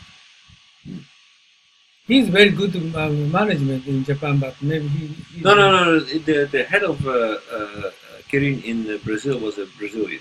No. I'm talking about the Japanese side responsible person. Oh, yeah. It's terrible. Maybe he's good management in Japan, but he's going to Brazil, but he was terrible. He delegate to Brazilian president, but he just looks like observer. He didn't do anything. And just only he criticized what the Brazilian people wrong or something wrong. Any kind of reason he can speak up. Right? He just good face to headquarters, these people fail. But if he is going good face to local people, but headquarters never believe him. Yeah, well, another thing that seems to have happened. This is my, this is my understanding for the Japanese company problem. Of course, like in defense of Kirin, but maybe not. Maybe this is something we need to be more critical about. Basically, the Brazilian beverage market completely collapsed with the economy. The Brazilian economy collapsed, and with that, the brewery fell. Now, this is the only brewery that actually fell over. No, if he is going to supervise detail close to market, he can do something. Yeah, well, But he just only the situation. there it is. Okay, just leave as it is. Just we delegate responsibility for Right. them. So basically, this is what happened in Toshiba, because Toshiba had major catastrophe with Fukushima, which caused the demand for nuclear power to reduce to almost zero. That was a big crisis, but Toshiba didn't know how to respond to that. Kirin was confronted with the economy in Brazil to completely collapse. They were not able to respond to that. Oh, Toshiba. Sharp was confronted with a complete slowing down of the market for big flat screen televisions. They didn't know how to respond to that. I think Toshiba case is some vice president or some responsible person. He didn't get into detail about Westinghouse. They are contracting, what kind of doing business there. So they try to ease decision making. So this is Toshiba's fault. Yeah, Right? I think so. It is definitely, I think so. But we also see that in all three cases, something happened and they were not able to respond. Or maybe Toshiba, the senior vice president, he can speak English. So he just delegated his responsibility to general manager or American, president. So they just make decision based upon the American president. But American president is American person, but they are very eager to buy Westinghouse. But they didn't get into the detail about what's going on. So sort of, big companies pitfall, not taking responsibility. Right. Like former Sony told me, okay, they ask me, they don't ask me to the training for Sony training because my company is so small. It's kind of approach. Right. Westinghouse is a huge company, so very reliable. On top executive, trustable people. Yeah, it was basically it was owned by the British government. It's no. They need to don't trust them, but they trust it, right? That's the whole. This was the case, and Sharp is also the very similar misjudgment, right? Mistaken for the forecast, right? TV forecast. They just similar. I told you before to my friend in chemical companies, the same thing. Market price so expensive, so for prospect is so good next 3 years. But future, who's going to make judgment for the good prospect? Future, do we have? No, nobody knows that, right? Changing environment, market change, drastically change, and they don't think about that. No. Just they beat it, right? Very sharp report. This means what's the reason? They talk of course, Japanese top management decision is so sweet, and also responsible the board officers is they don't take responsibility. Mm. And, this is not only the overseas investment, but this is Japanese Sweet, company. you said? You said sweet? Sweet judgment. So this Amai. This Japanese companies, problem. Not only the overseas investment, but okay, Japanese company is market is stable, no change. It's okay, going on well. But market change, drastically change, or situation going to change, but Japanese company cannot catch up with it. This is the problem. Right? So this is not only the go overseas, but I think Japanese company problem. But okay, do we going to change their attitude, or do we going to change their culture? I think they cannot. This is the problem. His company is saying it's still business going on stable way or conservative way. Just company stable, but market drastically change, but they cannot catch up with it. But how come? I mean, basically, if you really look at the cause of that, isn't this also very much induced by the seniority system, by the fact that people need to just wait and obey and cannot be critical because it will damage their career. So as an individual, you cannot raise your voice and say, okay, no, this is wrong, or we need to do it differently and openly debate. No, this is I'm talking as of this time is really okay. I answer my idea is this is liberal art. Okay? If you're going to study liberal art, Argentine, and then they consider for studying his history, but then it changed a lot. Colombia changed a lot. Zambia changed a lot. Not stable. Nothing stable. Nothing fixed. Okay, like in Africa, you're going to talking about prostitute. Everybody prostitute. Sort of thinking. But if you're going to consider backward Japan, it's everything stable. Everything not change.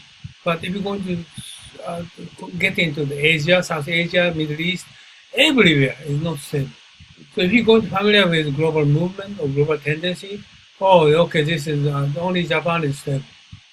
Sort of thing. Japanese company is here in Japan. It's very, very stable. Top executive, they past 2 decades, 3 decades, nothing changed. Right? Politics is stable, economy is stable, even good economy or inflation is no inflation rate is very low, unemployment very low, it's very stable. So whenever going outside, it's not stable. So this is the reason Japanese company top executive cannot follow on global movement, global tendency, and economy and everything. This is, I think, my opinion. So they should study global movement, globalization, what's going on outside Japan. But top executive, they don't want to study. Stable is more comfortable, right? Right? Don't change is not comfortable. They don't study outside what's happening. This is not my issue. They believe they are a company president. But I told them, do you not interested? No, they said, no, I'm not interested in. They are interested in globalization, what's going on. But what this means is nothing. Right? Right? So, okay, just today is my opinion. I think it's a good way to close today's session. Okay, so next week